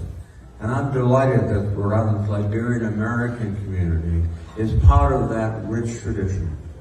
Today's celebration of the graduates of 2024 shows the deep roots the community has established in Rhode Island and America. You are truly Americans, and you are contributing to the American community. And your talent makes us, yes. And your talents and your humanity and your sense of community makes us a better nation. So I'm profoundly grateful for your contribution. Now, from my earliest days in the United States Senate, I've been proud to work hard to make sure that the Liberian community would have a home in the United States and Rhode Island. Together, after years of hard work, we passed the Liberian Refugee Immigration Fairness Act, or LRIF, in 2019, in order to create a pathway to citizenship for thousands of eligible and deserving Liberians, including 153 here in Rhode Island. We've also worked to extend deferred enforced departure, DED, for Liberians, ensuring that those who still have pending LRIF applications who were not eligible under LRIF will not be forced to leave. And I am again grateful to President Biden, who announced another 2-year extension of DED in June.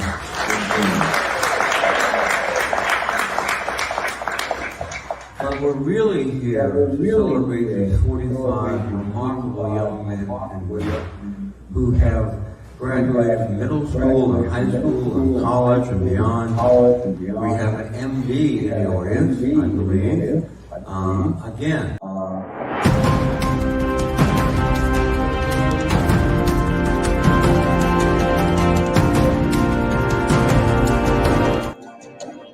Okay, that's our man, Senator Jack Ray of Democrats and high-ranking member chairs on the Armed Service Committee. And he's a good friend and patriot of he always advocate for Liberians and African arrivals. So we're not going to allow these people from their own selfish greed and because they want to get their way. By the way, we were in a solidarity handshake. See, the only thing, the only thing I screw up. I screw up big time because I did a poor public relations. You should be looking at a minute. Looking at you. I'll be looking at it. But I was trying to talk. I was talking to you, and the other man too. My senior photographer, he was there doing different things. He couldn't even give me a chance. But that's a work of labor. So the laborers, so he said, just take. But your co-host were not there. Your co-host. Well, the co-host, by the way, he was also honored. So the program, the only thing that the community needs to come together. These are some. Yeah, the place looking kind of empty. A lot of people that didn't show up there. Two different coronations or whatever you would think American Liberian. They have the Liberian community. There was one ball here on Friday and another one here. Now, all of these things, it does have an impact because why it is true that the government, the first one, the Representative Gilmore was there. Senator Jagri went to this one. The city mayor was also there. It's okay. But this is a very small community, and this goes out to all of our people. And this is part of it. This sort of power struggle. Everybody wants to be the king of the town. If they don't get you way, then you find a way. You organize something to take away the share of the bigger part. Now, you could have the Liberian community, which of course Lakari has been here from time to time. And maybe from the executive, one night can be like a little, subcommittee, Liberian American. Those are kind of ways you try to get around the system. But for you to just remove yourself completely, and I think we need to have a conversation, we as a people, as a country, as a community, because these people will come. But when it comes to see these, they will not tell, they were like, what's going on here? This community seems not to be together. They might not say it, but they will sense it out. They're not stupid, they are smart people. So hopefully we need to do better. We need to have a strong community so that when we want to push our agenda, that it will be forceful. But this same power struggle, if can get it, nobody else will get it in that sort of crack kingdom war. We're going to open the phone lines now, and then we can have our audience. All we want to know, or what we are doing here is to have a better Liberia. Yeah, so Mr. Bacon. Yes, sir. Yeah, so let me put a number up here. Folks who want to call now, you can call, and we will take your phone call. Usually we announce that before we do it. We are hearing the president will be making over here at some point in time. Oh, my phone to nearby return to Chinese phone over there won't go up. I don't know why. I just sent you one picture of our Independent Day bus, so I just put it in the chat room. Anyway, I'll send it. Yeah, the people paid for the. Yeah, he assassin to communicating now. So okay, let's see here. Yeah, I missed that other independent because they are so overloaded with a lot of stuff, but hopefully next time. Lion, let's hear you. Another reaction. Yeah, thanks for taking the call. Greetings to everybody in the studio. Well, when it comes to the orator situation, I can tell you she was the best. She is the best of all times. But the Blacker government, they use the orator because obviously she's a lady. She gave this speech in the U.S. and around the world the same way. She's a bold speaker. And what she said, she spoke the mind of many Liberians. Yeah, telling you one time, my phone here tonight is on life support, so yeah, the Baka government, they leader who are giving such a very strong speech in the case of the US. They were aware of all these things because they already turned their back to a communist who have their minister in the government called themselves Russian mercenaries. And they've been trying to get attention from the Americans, which did not get that attention, but they used this to put a slap in the face of the Americans. The Americans have done a lot for you, but also we as politicians, we look at it from a very fundamental and a figurative point of view. Liberia has done a lot for America. If I can go back in history, during the dark days of America, of the Great Depression of America was falling. All the countries attacking, economically falling. Franklin Roosevelt went to Liberia. He said he made a stop in Africa, famous nation. At that time, they needed more iron ore and rubber for our country.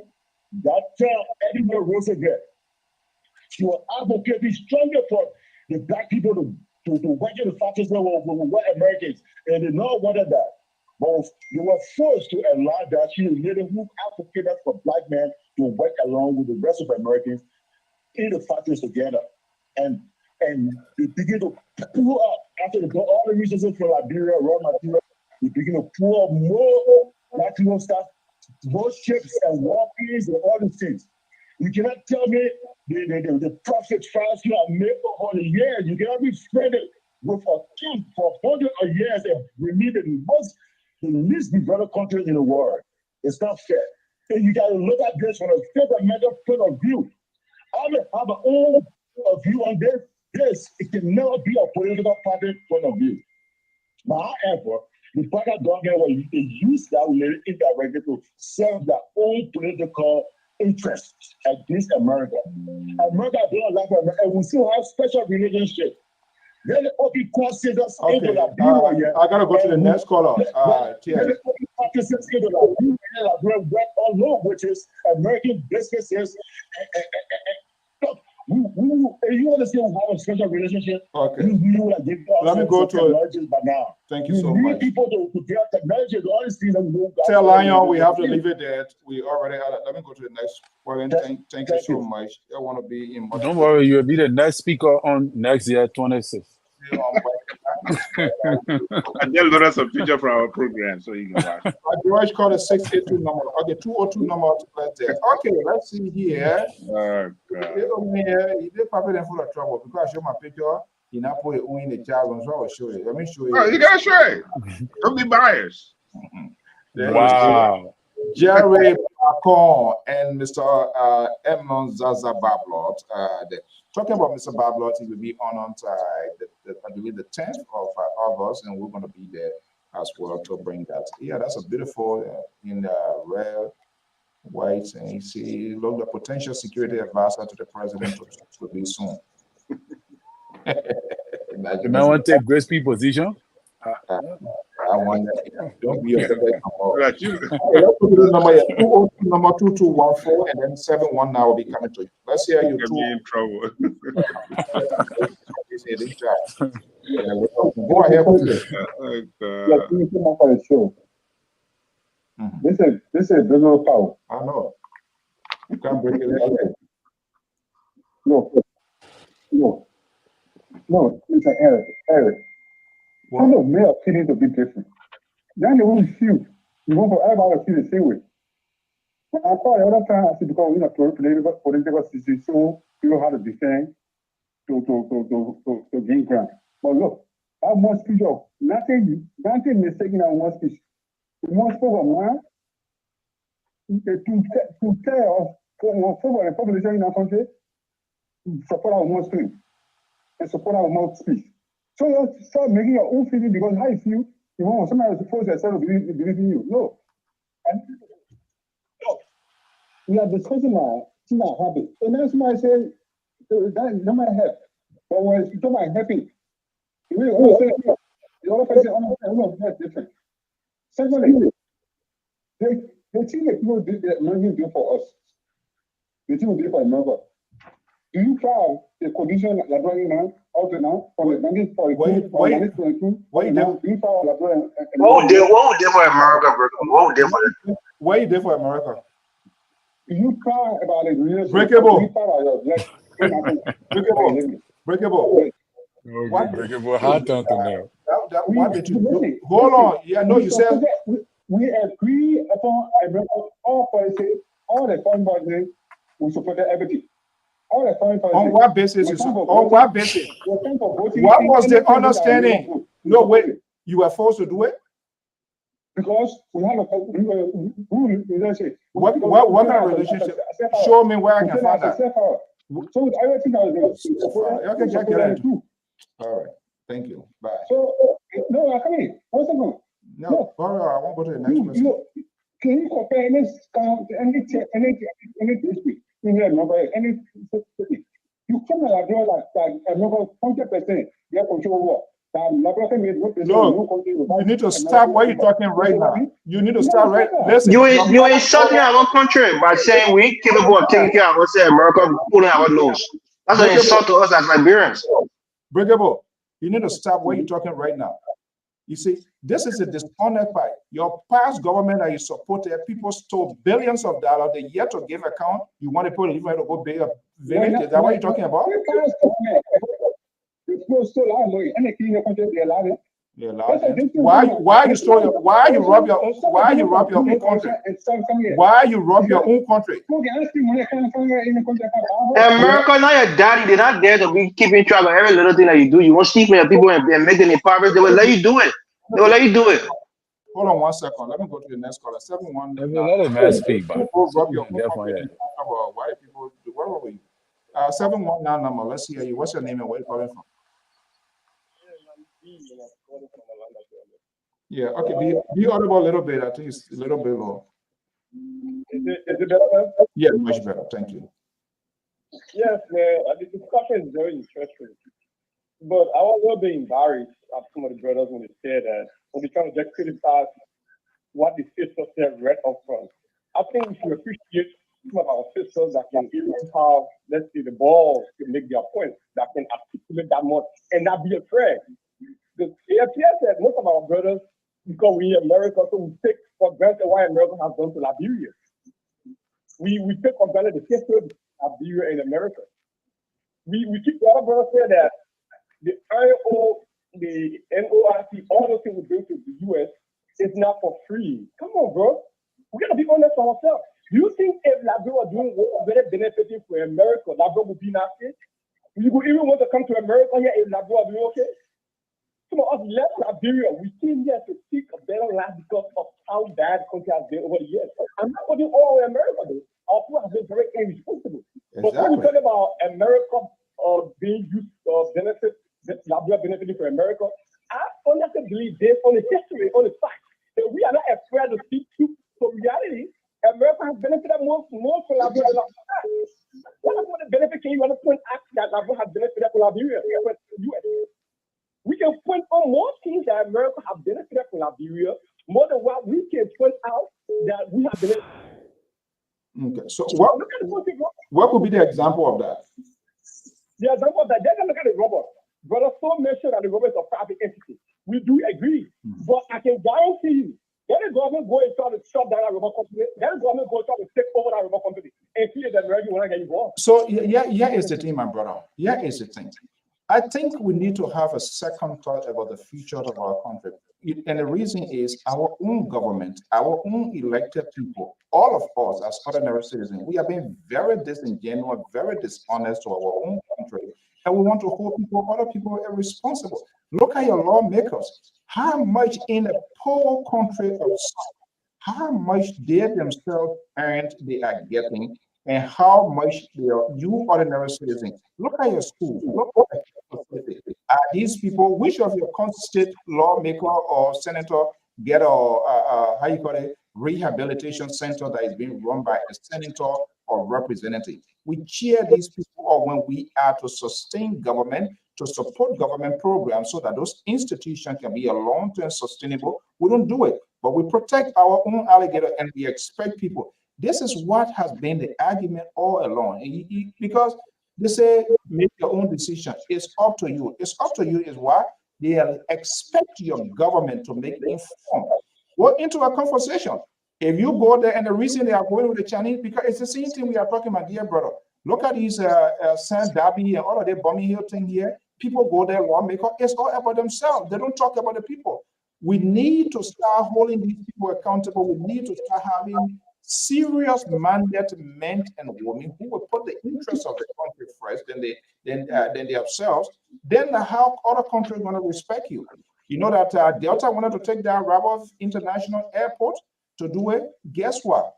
Every freaking day, government official, minister, director, they sort of same bribery systems go there demanding, and they kind of wanted their way instead of having as well seasoned stipulations in place for the good of the country. It's all about themselves. And this is what I'm not saying everything that America does is right, but our people, you want to do business in your own country, they will strangulate you. They will do things, they will demand, they will put the hurdles in place to the extent you will give up. These are the things that we need to start fighting again. When they see these things, when we as a citizen stand against these things, and we have leaders who will put the interests of the country first, being patriot. I'm not talking about a funny thing they'll be doing. People just support them because they are part of their party. That's not what I'm saying. I'm talking about honest things. Let me lay my point. I can give you a spreadsheet of how irresponsible people are. I can give you a whole booklet. We all know that our brothers are very irresponsible. They're not fit to be the position that they are. We know that. We know how derogatory they are. When we're trying to compare the benefits for Liberia to America, and for America to Liberia, that's the point I think. I'm not comparing how it is for our brothers, and we know that already. They're still light on what America has done compared to what we have benefited.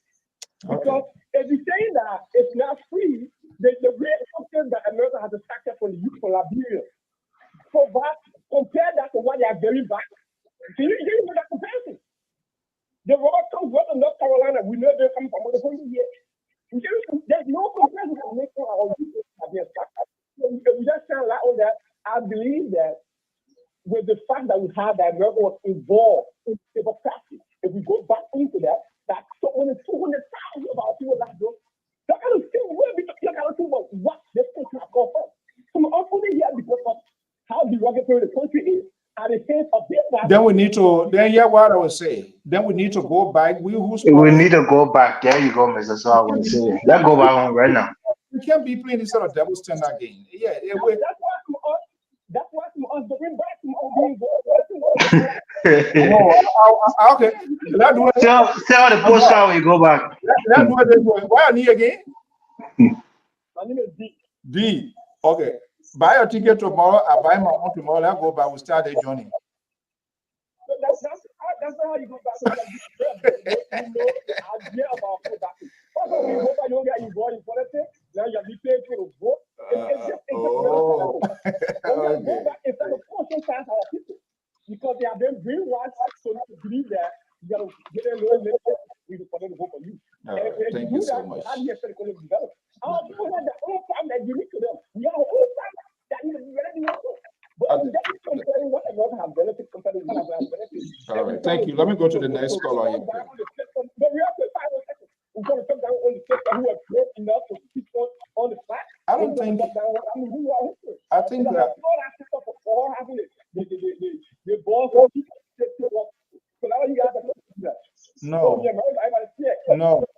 No. I think you missed the mark. But anyway, that's your view. Thank you so much. So let's go to this number here. So she said, what next? I hope the information, some of what we are getting is, I hope it is not true.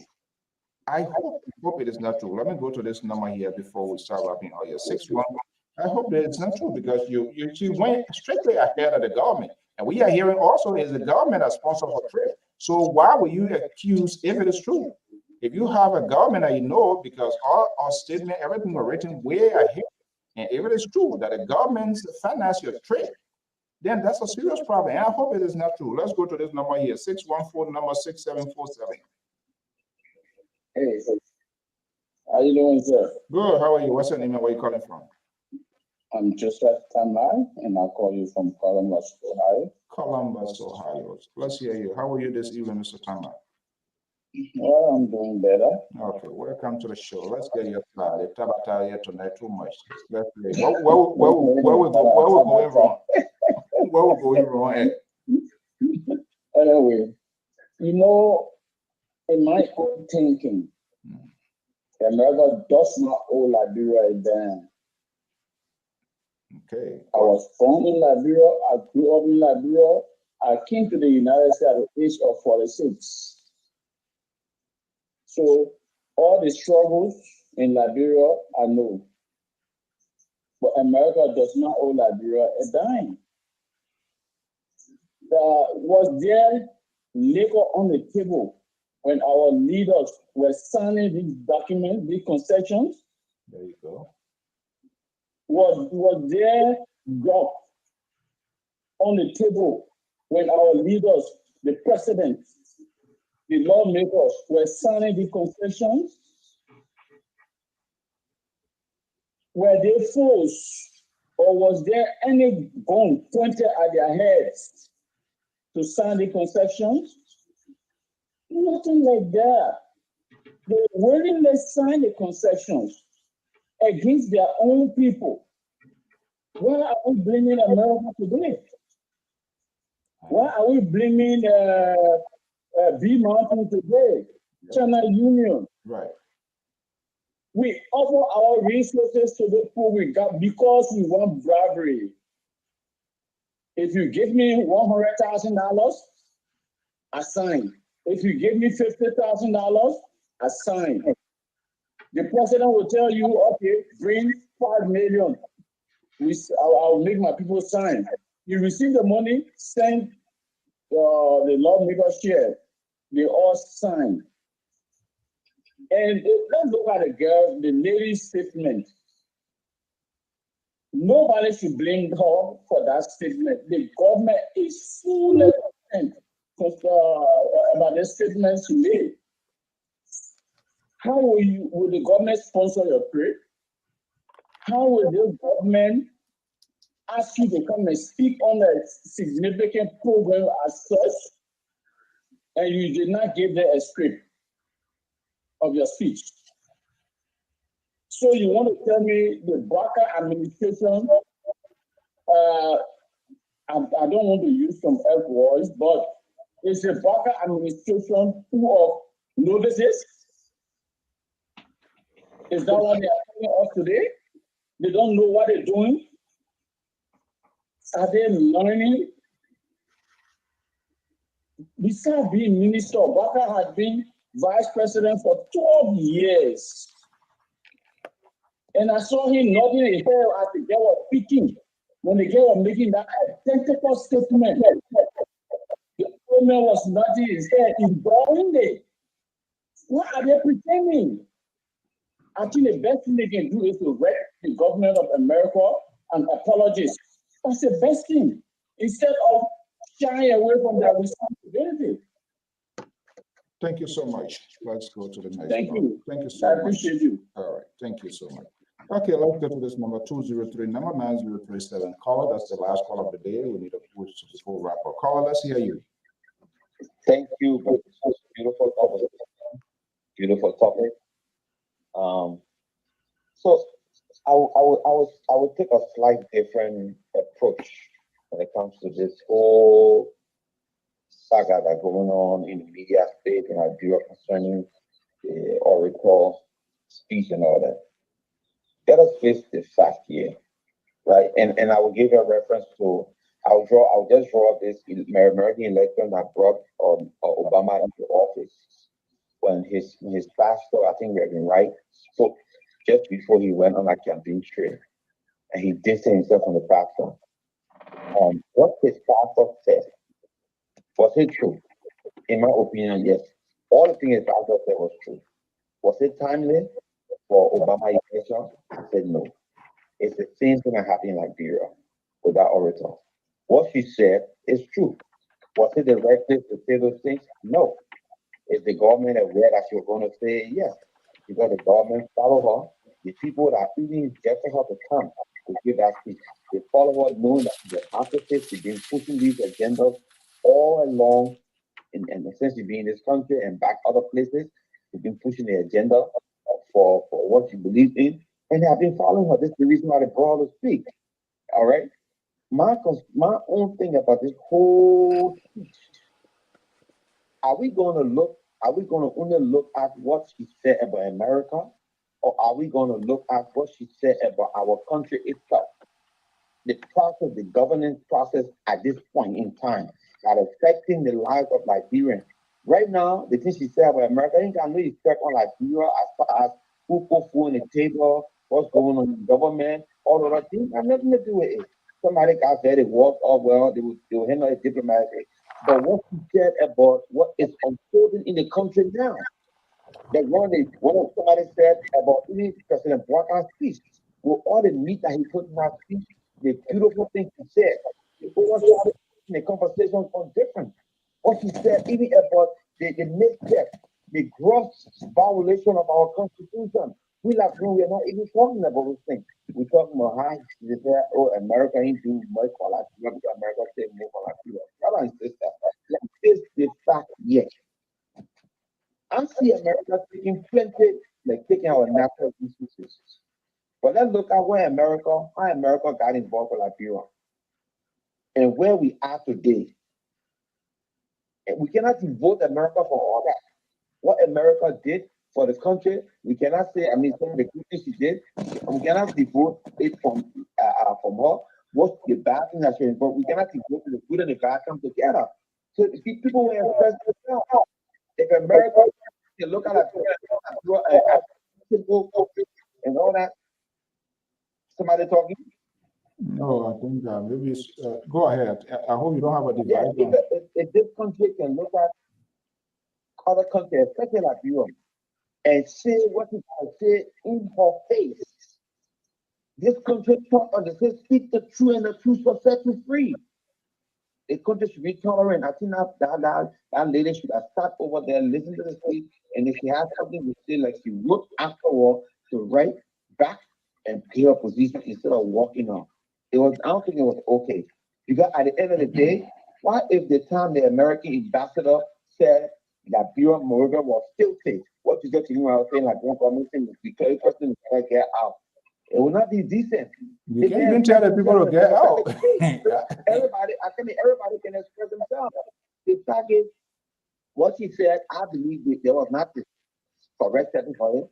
It was about our independence, about where we are as a people. What this government is doing, what the government can achieve, what the government is achieving, and leave the American people out of it for the time. And when we go to other forums, we can discuss that. It's a big discussion. When we sit behind closed door, we're all bringing America. Let me honest here.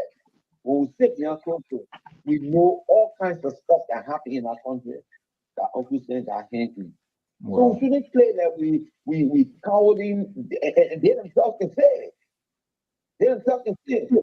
I'm a perfect man. The man who wanted to be president of America, one of the candidates in Virginia, he spoke against it.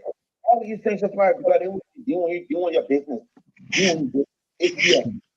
All the kind of stuff. You know what I'm saying? All right. So I gotta leave it there. Yeah, let's speak true. And I think he gave a decent speech.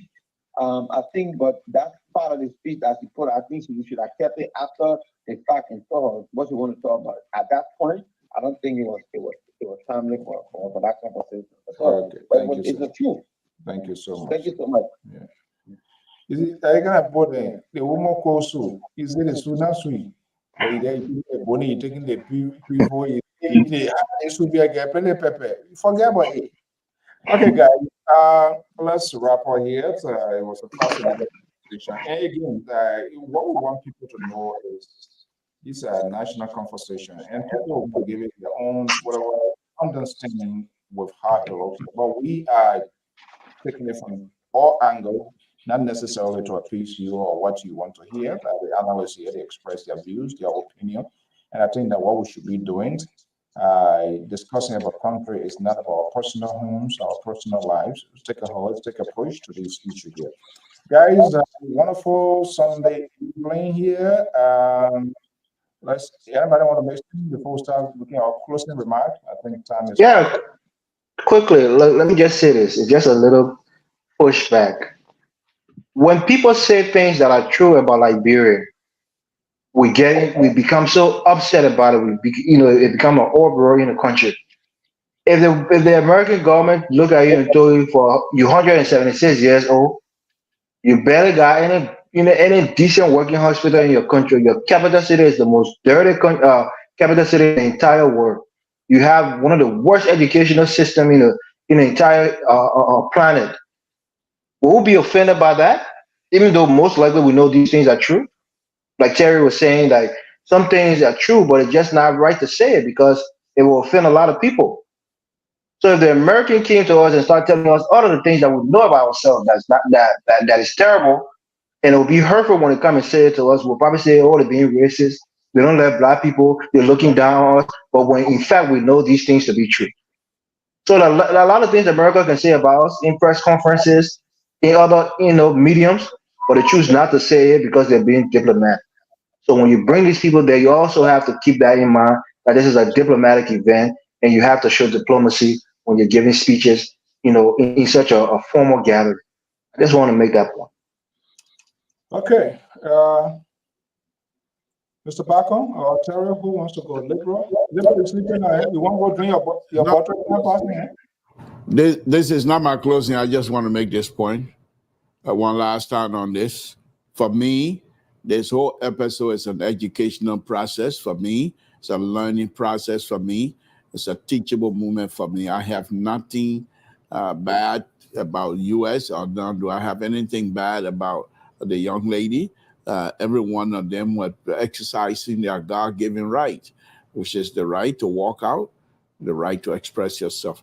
I also want to make this point here. Our own brother Sissy has made a wonderful, wonderful speech on his another sister network about the July 26th, and I thought that speech was riveting, to be honest with you. And I want to congratulate Sissy. I know you had it in him, but yes, still, I'm a little bit happy and proud to see him expressing it, verbally expressing his educational prowess. That's something that makes us all of us proud. I just want to point that out. Now, you want me to make my tabata now closing? You don't. Okay. I will make it when I leave. Way past my bedtime, Mr. So it's embarrassing for us for you to take us. You set the rule as a CEO. We follow the rule. We were supposed to do 2-hour show. You're taking us 2 hours and 30 minutes. Some of us past our bedtime, and you're keeping us here because it's not too late to drink your juice. You can still drink a doctor. You can, if you call a doctor, you don't do harm. You can still finish your bottle. Truthfully, I really enjoy it. I mean, but we're waiting to start again tomorrow. But I think the topic for me, I think this whole topic about the orator on July 26th, let's leave it alone.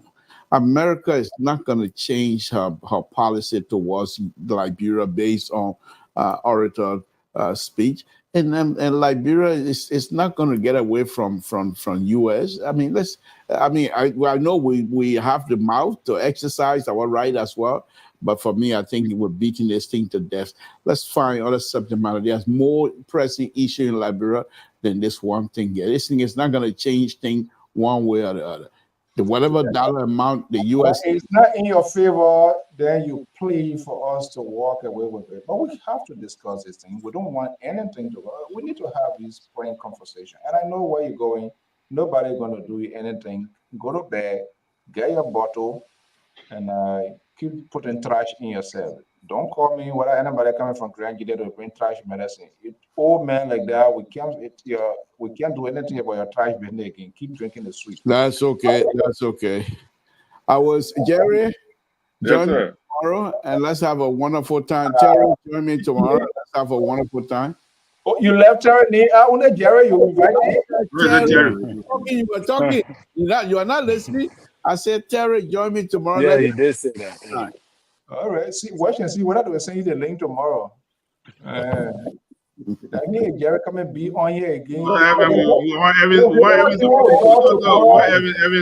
come tomorrow. Be there.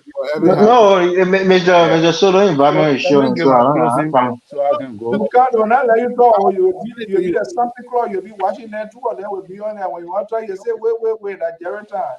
Go ahead. Okay. Who wants to go? You can go because Mr. Jerry, you want to go first? Or I can go? Go ahead. Okay, you the elder, you go first. No problem. We don't have that error business on the network here. Nobody. The man talk about culture. You see, the man talk about culture. We respect our elders. Other people that do not respect us. No culture business. We're all equal. We all equal. No culture business. Man talk about culture. So if you try to live, you try to preach, you try to practice what you preach. Anyway, that's it. But it's interesting. We had a good show tonight. I mean, we have people from different spectrums of life. What? The relationship between America, not because of one person going to spoil it. And the good thing about America will always be the shining star here on earth. Here's a region. America, all over the world, people are here being represented. And let's look at the Democratic, the standard bearer right now. Her parent came from different countries and she was born here. Tomorrow, or maybe 90 days from now, God willing, she will be president. So America will be great, no matter how we look at America. So my feeling here is, she said what she have to say, man, we move on. It's a learning process. But Mr. Bucker's speech, I've been buried because of this. I mean, he said a good thing in the speech, and which of course we'll deal with it tomorrow. So I'm just going to hold my lip trigger.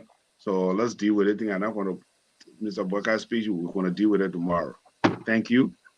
That's all I have to say to that effect. Who buried the speech? Who buried the speech? He's done for the night. Then you're going to ask him question again? Why you always like to defend all grown-up people? Jerry Bacon can speak. No, the man make it clear. It's the way the civilized business work. The man said thank you, and that's all that I have to say tonight. Then you come in to ask question for him to violate business. Jerry Bacon can speak. That's not your business. Pro lawyer, Mr. Bacon can speak. What is your question, sir? Yeah, people in total looking for a lawyer. Go there and see and be. What was your question, sir? What was your question? What is your question? Or what was your question? Yeah, when I was battling with him, you didn't ask him earlier on. I'll come to tell you now. I'm asking you, you're saying something, and he's trying to jump into it. I say, Mr. Bacon is capable to defend himself, to speak for himself, right? Yes. So what was your question? No, that's an obituary now. Okay. Next time. The liberal, you'll come tomorrow, and I know you're going to jump on my name. What about Tabata Yato? I know, but we know we're not afraid of you. That's something that we're afraid of you. We can defend ourselves. We can speak for ourselves. The liberal feel comfortable, then he will talk and all those kind of things. At the end of the day, you will end up telling me. Well, Terry, go ahead. Yeah, thank you, Mr. So, for the show. It was a wonderful show. But I just want to say this short thing. You know, I think Liberia is a very rude and disrespectful stepchild. You know, and yeah, and I think that is why I feel. I think that you know, we. And the orator said Liberia is not a stepchild to America. So I'm saying now that Liberia is a very rude and disrespectful stepchild to America, because we feel that we are entitled. We feel to ourselves that we are entitled, that America's going to lay our streets, America's going to build houses for us to live in, before we know that America have done us well. It's like a stepchild who have grown, been taking care of your father. Your stepfather took care of you. You grow up. You are independent, but you still depending on him to take care of you. That you are not even able to take care of yourself. To take care of the least thing. You want the people the people that are running in the street, that Americans will come face it for you. The 163 or 62 million that America gives you annually. Do you know that that money is shared among the executive, the legislature, and the judiciary? That 162 million, it goes among them. They share it. They don't want eating it. The people are not direct beneficiary of that particular money. That's the reason why you think America have not done nothing for you. So America have its own interests. America do not love you. America have interest for its citizens, just how every nation does. Every nation have interest to protect the rights of the citizen. And when they come to you, when they negotiate with you, it's on the foundation of interest for their people. That's how you're supposed to run your country. You are an independent state. America owe you nothing. You need to learn your people need to do something for themselves with the money that they are generating annually. Just between the legislature alone, for the past 6 years, based upon the annual budget, they ate more than 300 million. More than 300 million just doing absolutely nothing. Making power in the hot, talking plenty. So let us make the main thing the main thing. Let us transfer our anger. You know, we look at other countries and we think that because other countries are developed, like in Africa, so we're supposed to be developed like that. No, those countries are developed because they were colonized. And those who colonized them thought that the country that they colonized were their country. All right, those African people fought back. Look at Kenya that was just demonstrating the few days. Do you know how developed Kenya is? Kenya is among the 10 cleanest cities or countries in Africa. Kenya is well developed and the people are well educated, but they were demonstrating. All right, you are far. You are not even near Kenya, but the people are demonstrating for the rights of the people and others. So we need to graduate from this sense of entitlement that America is the one that's going to take care of. Thank you very much, Mr. Su. What, folks? You gotta read a book. You gotta read a book called Stepchild of America. You gotta read that book. I will put back on that tomorrow. In fact, I will let you repeat that tomorrow and then push back on it. Okay, no problem. What are you pushing back on? You push back, I will shove back as well. Thank you, Mr. Su. No, so the independent voice is looking like yeah. You see, this is what liberal. Yeah, he's calling on other people to speak their mind. They are educated, but you're speaking your side. He's telling you now he's going to push back. You see, there's no standards here in the man Jared back on this network. And the thing we're going to allow them to walk scot-free to go away. So we're here tomorrow. When you push, we'll fire back. Okay, guys, thank you so much for the time this evening and for all what you do. No Bible for a child. We can't throw back on away. We cannot throw the liberal away. We're hanging there. We're hanging there with your time and get your wisdom. Evan, as usual, thank you so much for your time this evening, Terry. Yeah, Mrs. People have asked me to expel these two gentlemen. Do you agree with that, Terry? Oh, what? This is the only security advisor we have. As to God in heaven, before I ate today. I told him. And they are their own people. Who would tell you say expel the board chair? The board chair, wow. Administration runs in that way. Not board chairs. It'll be funding money for us. I heard Labor on FBS the other day. He said, that's not your business. I said, I said, yeah, that is the liberal I know. He said, that is your business. Why you carry that? Yeah, you know. Yeah. There's somebody calling said, Papa here, I said, Papa said, Mr. Tony, he said, you can confuse people Sunday when you saw you later. And then I said, oh, I want to name for food.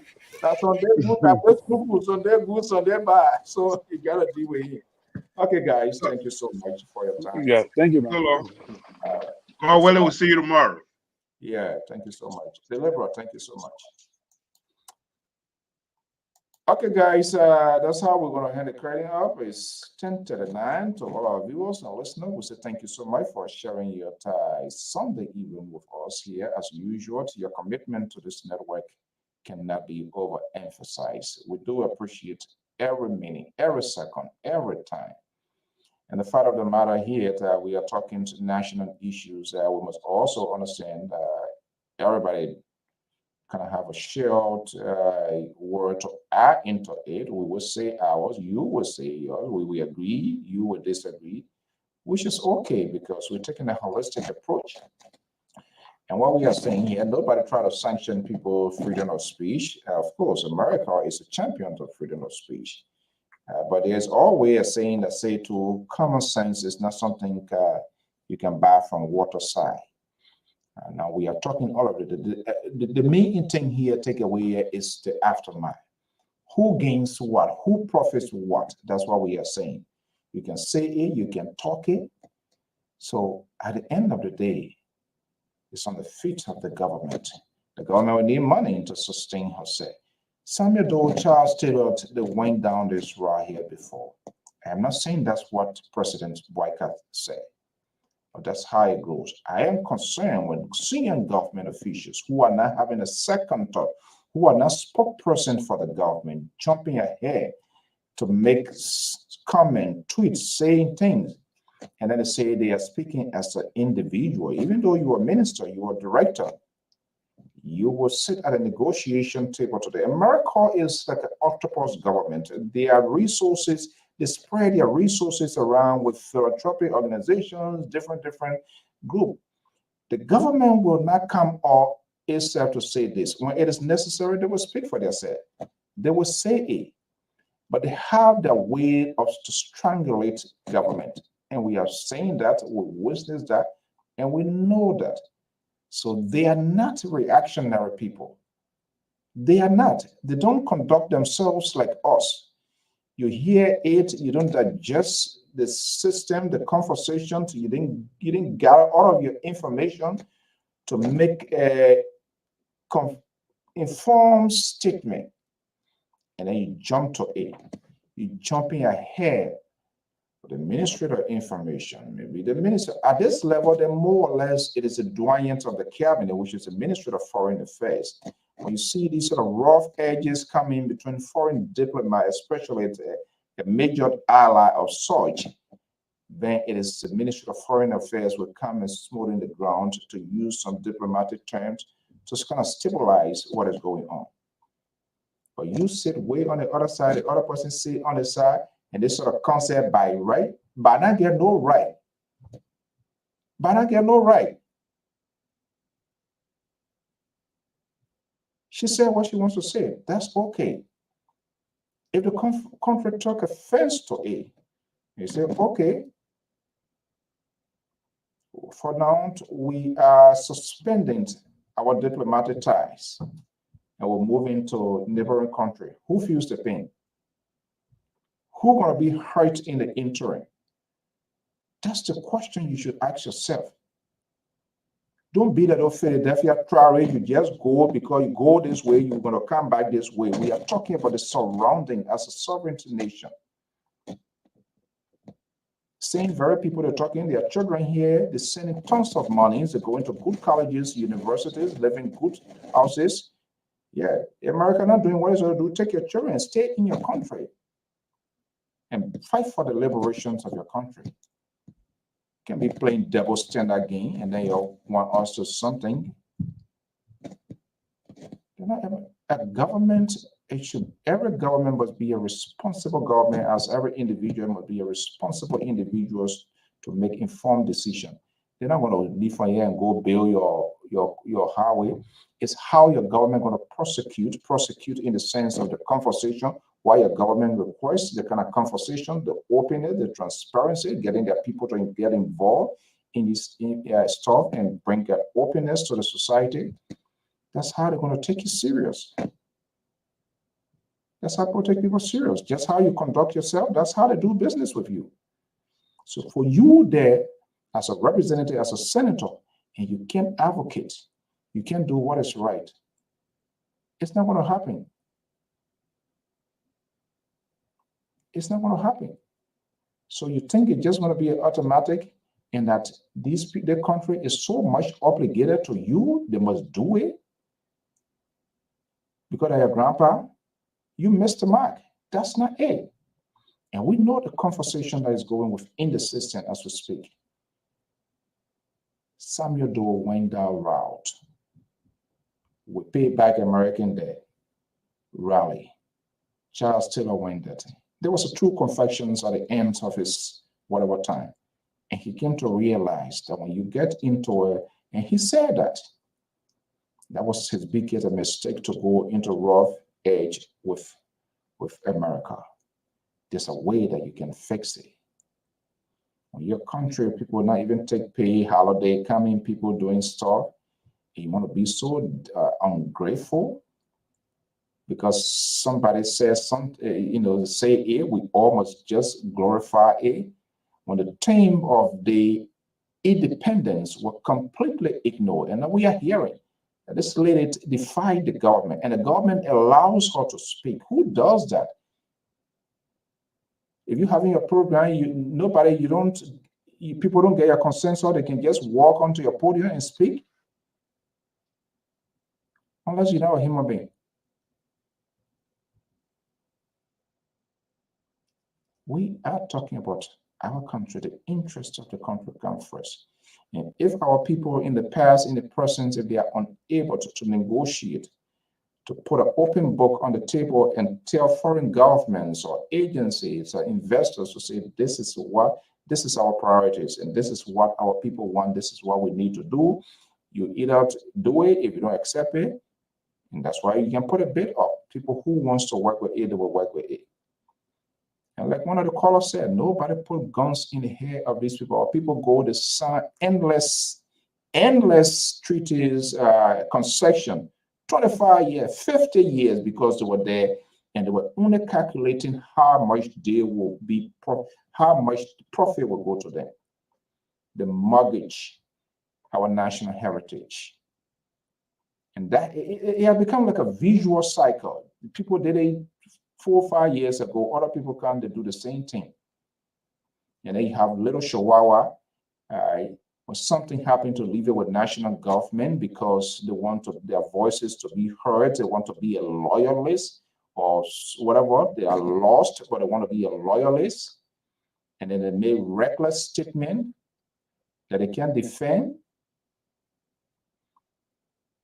You can be a citizen here. They who give it to you for whatever reason, it can be revoked. What you do? What you do? Nothing.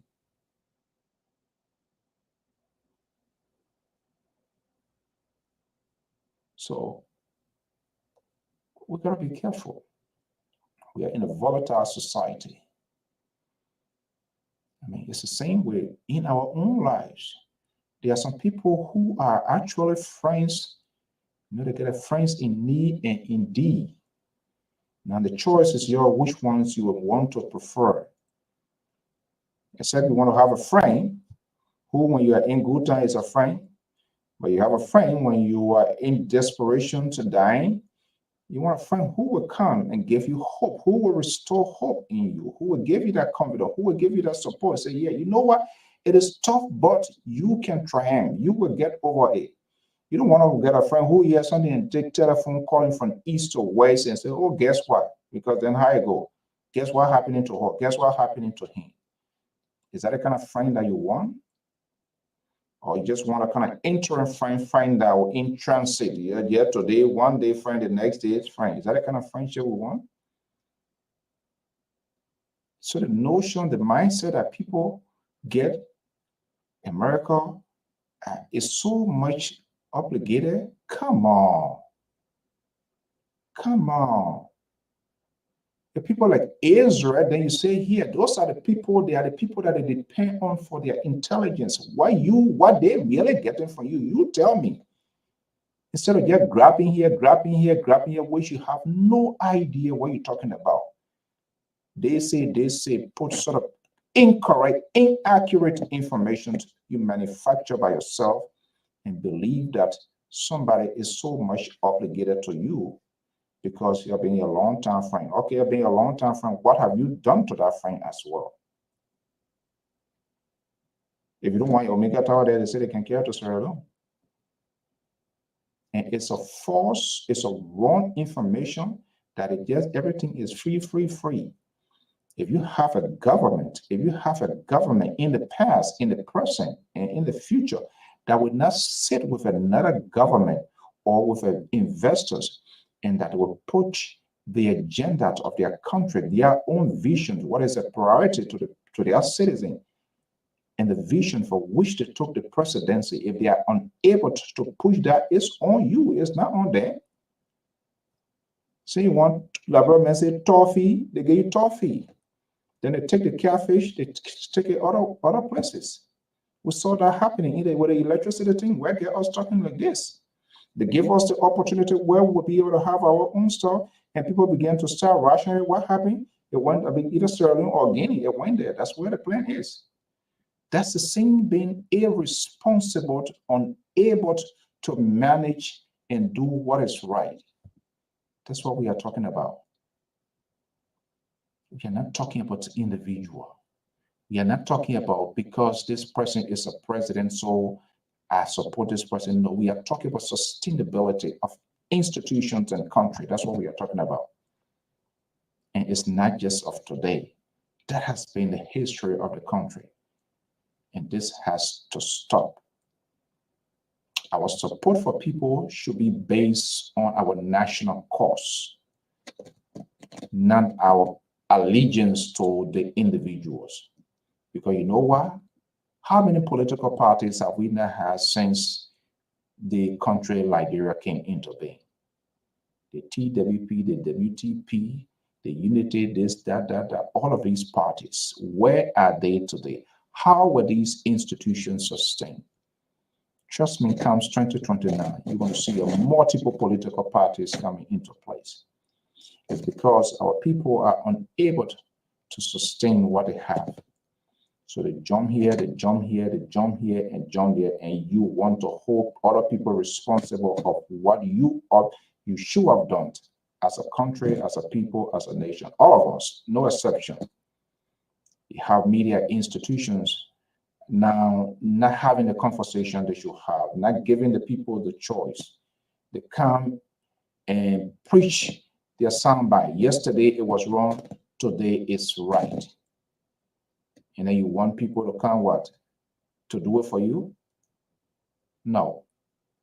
And again, I'm saying that to say, I hope what we are hearing is not true.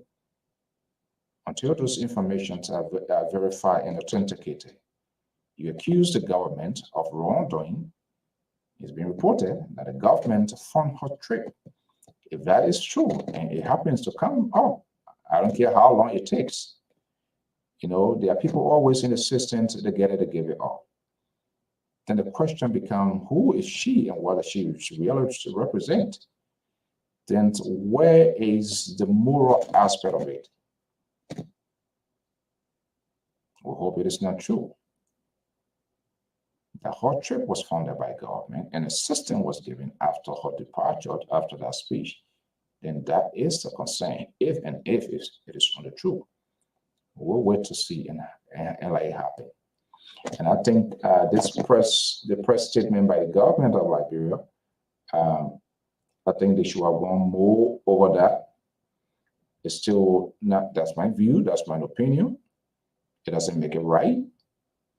But Yes, you call a private citizen at a major function, your independence orator, and you allow her to speak whatever way she wants to speak. I can only do that on my birthday or on my own personal day. I can bring anybody to say what I want to say. But when it's a national cause, that unification aspect is key to bring people together, to give hope, give an inspirational speech that will connect with people. Great speech speaks on the ills in society. But if the timing is wrong, then let us say it was not right, because what it tries to do, the interest of the country is at stake with other good donors and friends of our country as well. That's what we are saying. I wish it was some sort of a speech, maybe by organized or the civil society. But where is even the civil society? The civil society, they are the most corrupt and disorganized group, already drowned in the hands of the politicians. And this is why things are not even moving. All we see, independent group, this group from independent party to this other independent party, these institutions. So what is really going on? And you want to blame other countries for that when you do not have people who stand up for moral values, who do not believe in a high cause of redemption, who do not have the guts to hold their own accountable. And you want to blame other people for it because they don't do it? I think that means dishonest. We have to be taken seriously. Our words must come with the deed. Whether we like it or not, that's how it's supposed to be. If it is wrong, we must speak it respectfully and say it out. That's how you help your leader. You don't lead them down the gutter. Because we saw that happening before. These people who sycophants, who think they so much love the president, and something happened for them to allow the diplomat, they allowed people and they hire up to find a figure, a way out, and they're all out there like a renegade soldiers, writing, sending things, and at the end of the day, you want to go sit down with those same people or some of their emissaries who providing aid, support. How do you navigate through that? How do you? The footprints in the DNA of America is in every agency, from humanitarian to development and all of that. The UC that you see all operations, those are funding, those are funds from national, from the federal government, being subsidized by different agencies to create job opportunity. Not like how our representative them, they have their own company in government, they give them contracts, and only their family members are direct beneficiaries. They don't operate like that. They have set rules. So when we begin to hold our own people accountable and responsible of this reckless policy that they fail to do, you don't put it on other people. It's on you. It's on you. Common example, they have an election here. They are hardcore press issues that are prioritized, and they want to hear their leaders to say. See what happened before that was very high, ever in history. That even a certain party, presidential candidate, put the interests of his country first. When the party, when hierarchies of the party, when the party realized that this man's political career was fading away, even though yesterday he was great, but age and everything kicks in, he was declining. And people have the balls, the guts to call him out. Mr. President, you have to step aside for the good of our party the country. And they say party because they wanted to sustain the party. How many of us, how many politicians within the party who in Liberia will even call on your party leaders when they know he does not in any way have that political strength to win an election, senator or representative will say, Mr. President, get aside. They will shop you there, even though you can't do it. They will say, yes, you can do it. They will push you there and see you in your grave. Then you want to hold people accountable when you can't make informed decisions, when you are unable to disagree with your own, and you want to hold people responsible. When you do not have a skillful negotiator who is able to push the agenda of your people, and then you want to hold other countries responsible. When you go negotiate, it's all about yourselves to enrich yourself, what goes in your pocket, and then you want to hold other people responsible. That doesn't make sense to me. And guess what? Even though the president was consistent that he was going to continue the race, but it was glaring. People who were funding the party, people who were doing things for the party, they say, okay, you can go, but we'll put lock on our price. At the end of the day, he took a just decision to save his legacy, to sustain his political party, because that would have been, we don't know what's going to be the outcome, but we're seeing the momentum, how it has shifted. He didn't say, anyhow, President, so I got to run. But his people came out and it was bold. They were honest with him. Mr. President, you need to step aside. You need to save our party. You need to save this country.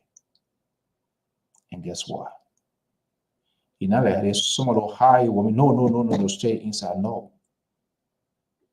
The family and some of his inner cycle. But ultimately, that decision was with him. And he took the bull by the horn.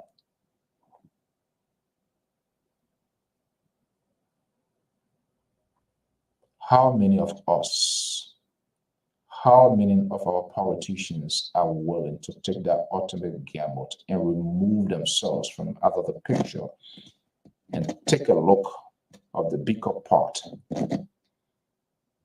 How many of us?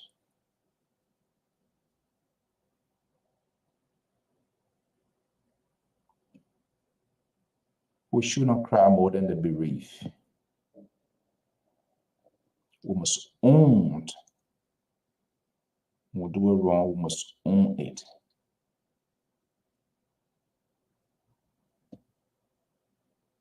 Yes, we gotta be grateful. Whatever card citizen, even though you put your hand up here, they can revoke it anytime. They give it to you, they can take it away from you. You don't get into a fight that you know you cannot win. That's what we are saying. You can't get into a battle that you know you will be a loser. We are not saying people should not speak.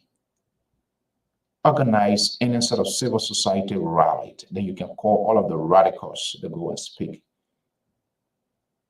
But my country, when my country is having an independence, and there's an agenda for that independence, and there was a team given to that independence, and the president made a very powerful speech, and it took the substance away. He said, building a new Liberia for all Liberians. They didn't say for some, for all of us, whether we even voted for or you voted against. That was the team. And this, I believe, come from the organizing with the acquiescence of the president, bringing people together. The central theme of this whole thing here is to bring the country together. Because the president, he said that. He knows how the country is divided. So the independence will be the perfect venue to more or less re-echo what the president has alluded to. That's all what we are saying. I know we all went to by right school, by right. There's nothing that called by right. If it is wrong, it is just wrong. There was a central thing given to this independence, building a new Liberia for all, not for some, or not for few, or not for the elite, not for the poor, but we say all, poor, rich, everybody. New direction, new sense of direction, to new way. That's what we are saying. But we are more problem to ourselves than even to national government. Because the same way we behave, the same way we do things, that's those same things, those are things we take in government when they call us. And we do the same thing here. You work with your own people, they will treat you differently when you work with a different person. They will try to bend the game, bend the rules some kind of way. And when decision is taken, then you take breath from them. But on a different person, then they are the right. That's the same thing. And that's what is happening. Until all of us can get that courage, in as much as support Mr. A, Mr. B, if it is not right, there is a way that you can articulate, that you can say it. But every time our people do it the wrong way, we swear say like man, we say the right, then we attach a hook to it. By right. I don't know whether it's illegal something, but we assume, we feel within ourselves that's how it should be. That's not that it is incorrect. And that's just been very, very dishonest. You don't know, there's intense conversations ongoing. We are hearing the president will be coming to the state. I hope we have the opportunity to have a conversation. We want to go for the country. We want our country, we want the government to sustain itself. At the end of the day, there are different institutions the government goes to, and to make sure the government is functioning. Every institutions, company of the government is functioning. Yeah, she can say whatever she want to say, it's okay. But when you say it, the aftermath, what could be most likely the precautions, that's what we are saying. And that burden is on President Joseph Newmont Boyka to make sure the country on his watch is sustained. All functionaries of the government work. I don't want to see where we passed before, come and pay debts, or to mention some sort of strength with somebody that you know you can't even go in there. They fall down you, that problem. You can't even fall down on them. It's the same problem. So what is the point? Be strategic, policy-wise, as a country, as a nation, as a people. Then you have a sustained government. While when anything happens, we can go to Chinese embassy. Yeah, Chinese people come. Why you don't Russia? Why you don't go to American embassy? American, when you have a problem, then that's where you know they are important. Why you can't go to the Russian embassy? Why you can't go to Japan embassy? The Japanese. Somebody throw ball. The next thing, any petitions, the first place it goes to the American embassy. Why you think why are they doing that? Somebody who's not doing anything for you. You better come to yourself.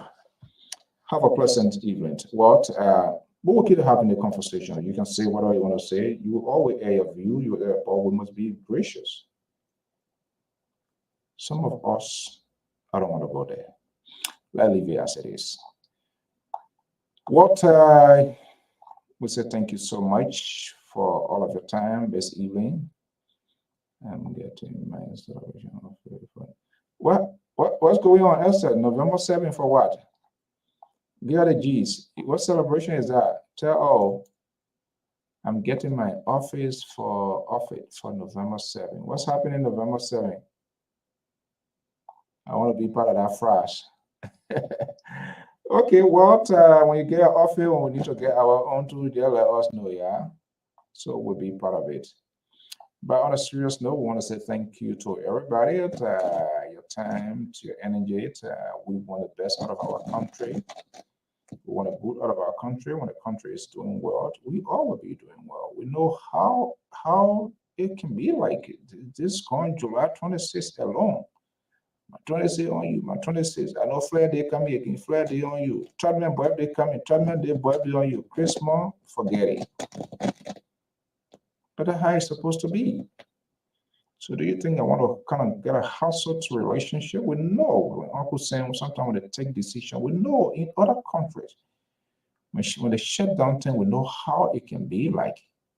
Ultimately, it is this ordinary citizen that people feels the pain. That's just what we are saying. And that's why we want to have a government that will be very calculated and strategic to strengthen their relationship with the allies. I'm not saying everything will be bread and butter, but there's a way they can talk that thing out in a diplomatic word. So people can't have people to be playing double standard game and then we support it and no. So why the people that they can't even talk for themselves, people should always talk for them. Everybody get mouth, they can speak. Why somebody said gotta see? So all along, nobody knew all of this. Is it a strange thing? Is it a new phenomenon that you want me to believe? Absolutely not. Join the Lpr tomorrow. It's independent and so answer my question, please. So what was the question, Fatu? Fatu is a strong supporter of the Lpr. So I don't care if I even answer the question here. You people are like that. No. Fatu, what's your question? I want to see the question. What's the question?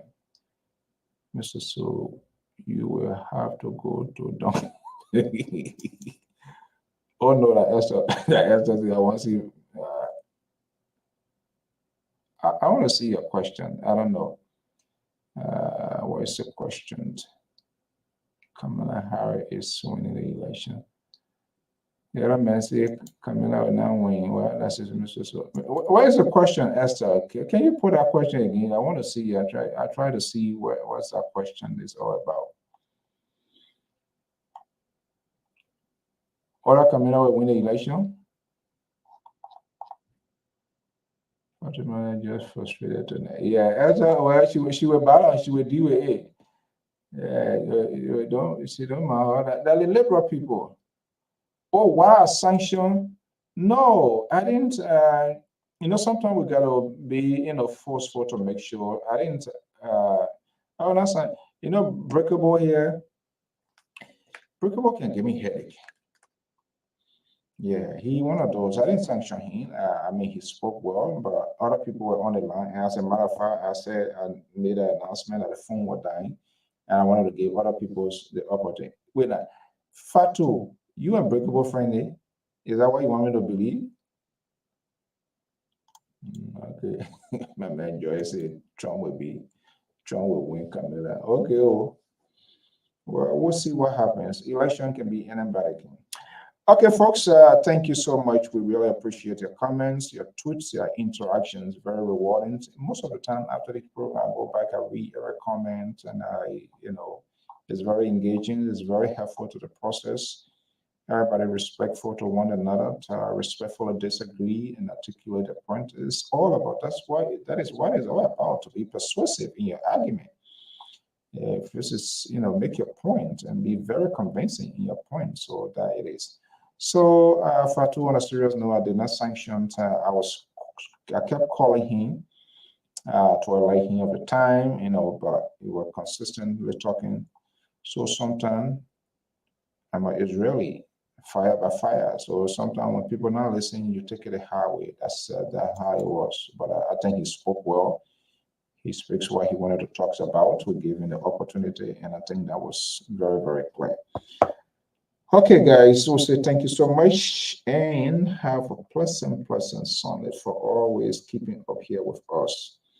Even though we say some things that you don't like, but yet and still you hang in there with us. And it's a great thing. Your suggestions, your ideas, always welcome. Your advice. You have the right to critique us as well. We critique other people, so you are absolutely right to disagree with us. Whatever we say here, that's your view, that's your opinion. You are entitled to it. Have a pleasant evening. Bye-bye.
Wait a minute.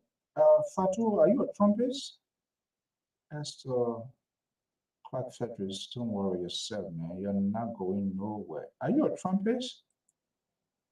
Okay, well, I just asking you.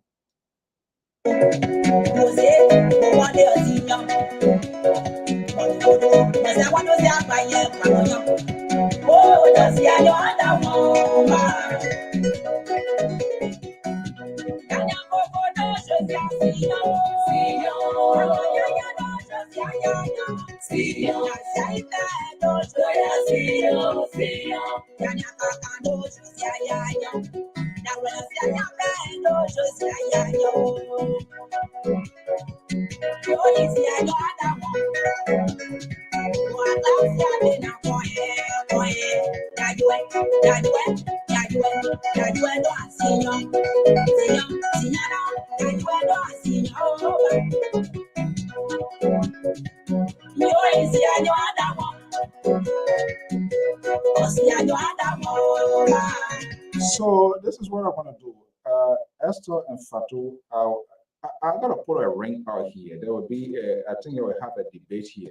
From what I see, Fatu is with the trumpets, so they're blowing the trump horn. And Esther, from all indication with the picture here, especially a Camilla guy, which is also great. So we need to organize something here so we can have a conversation.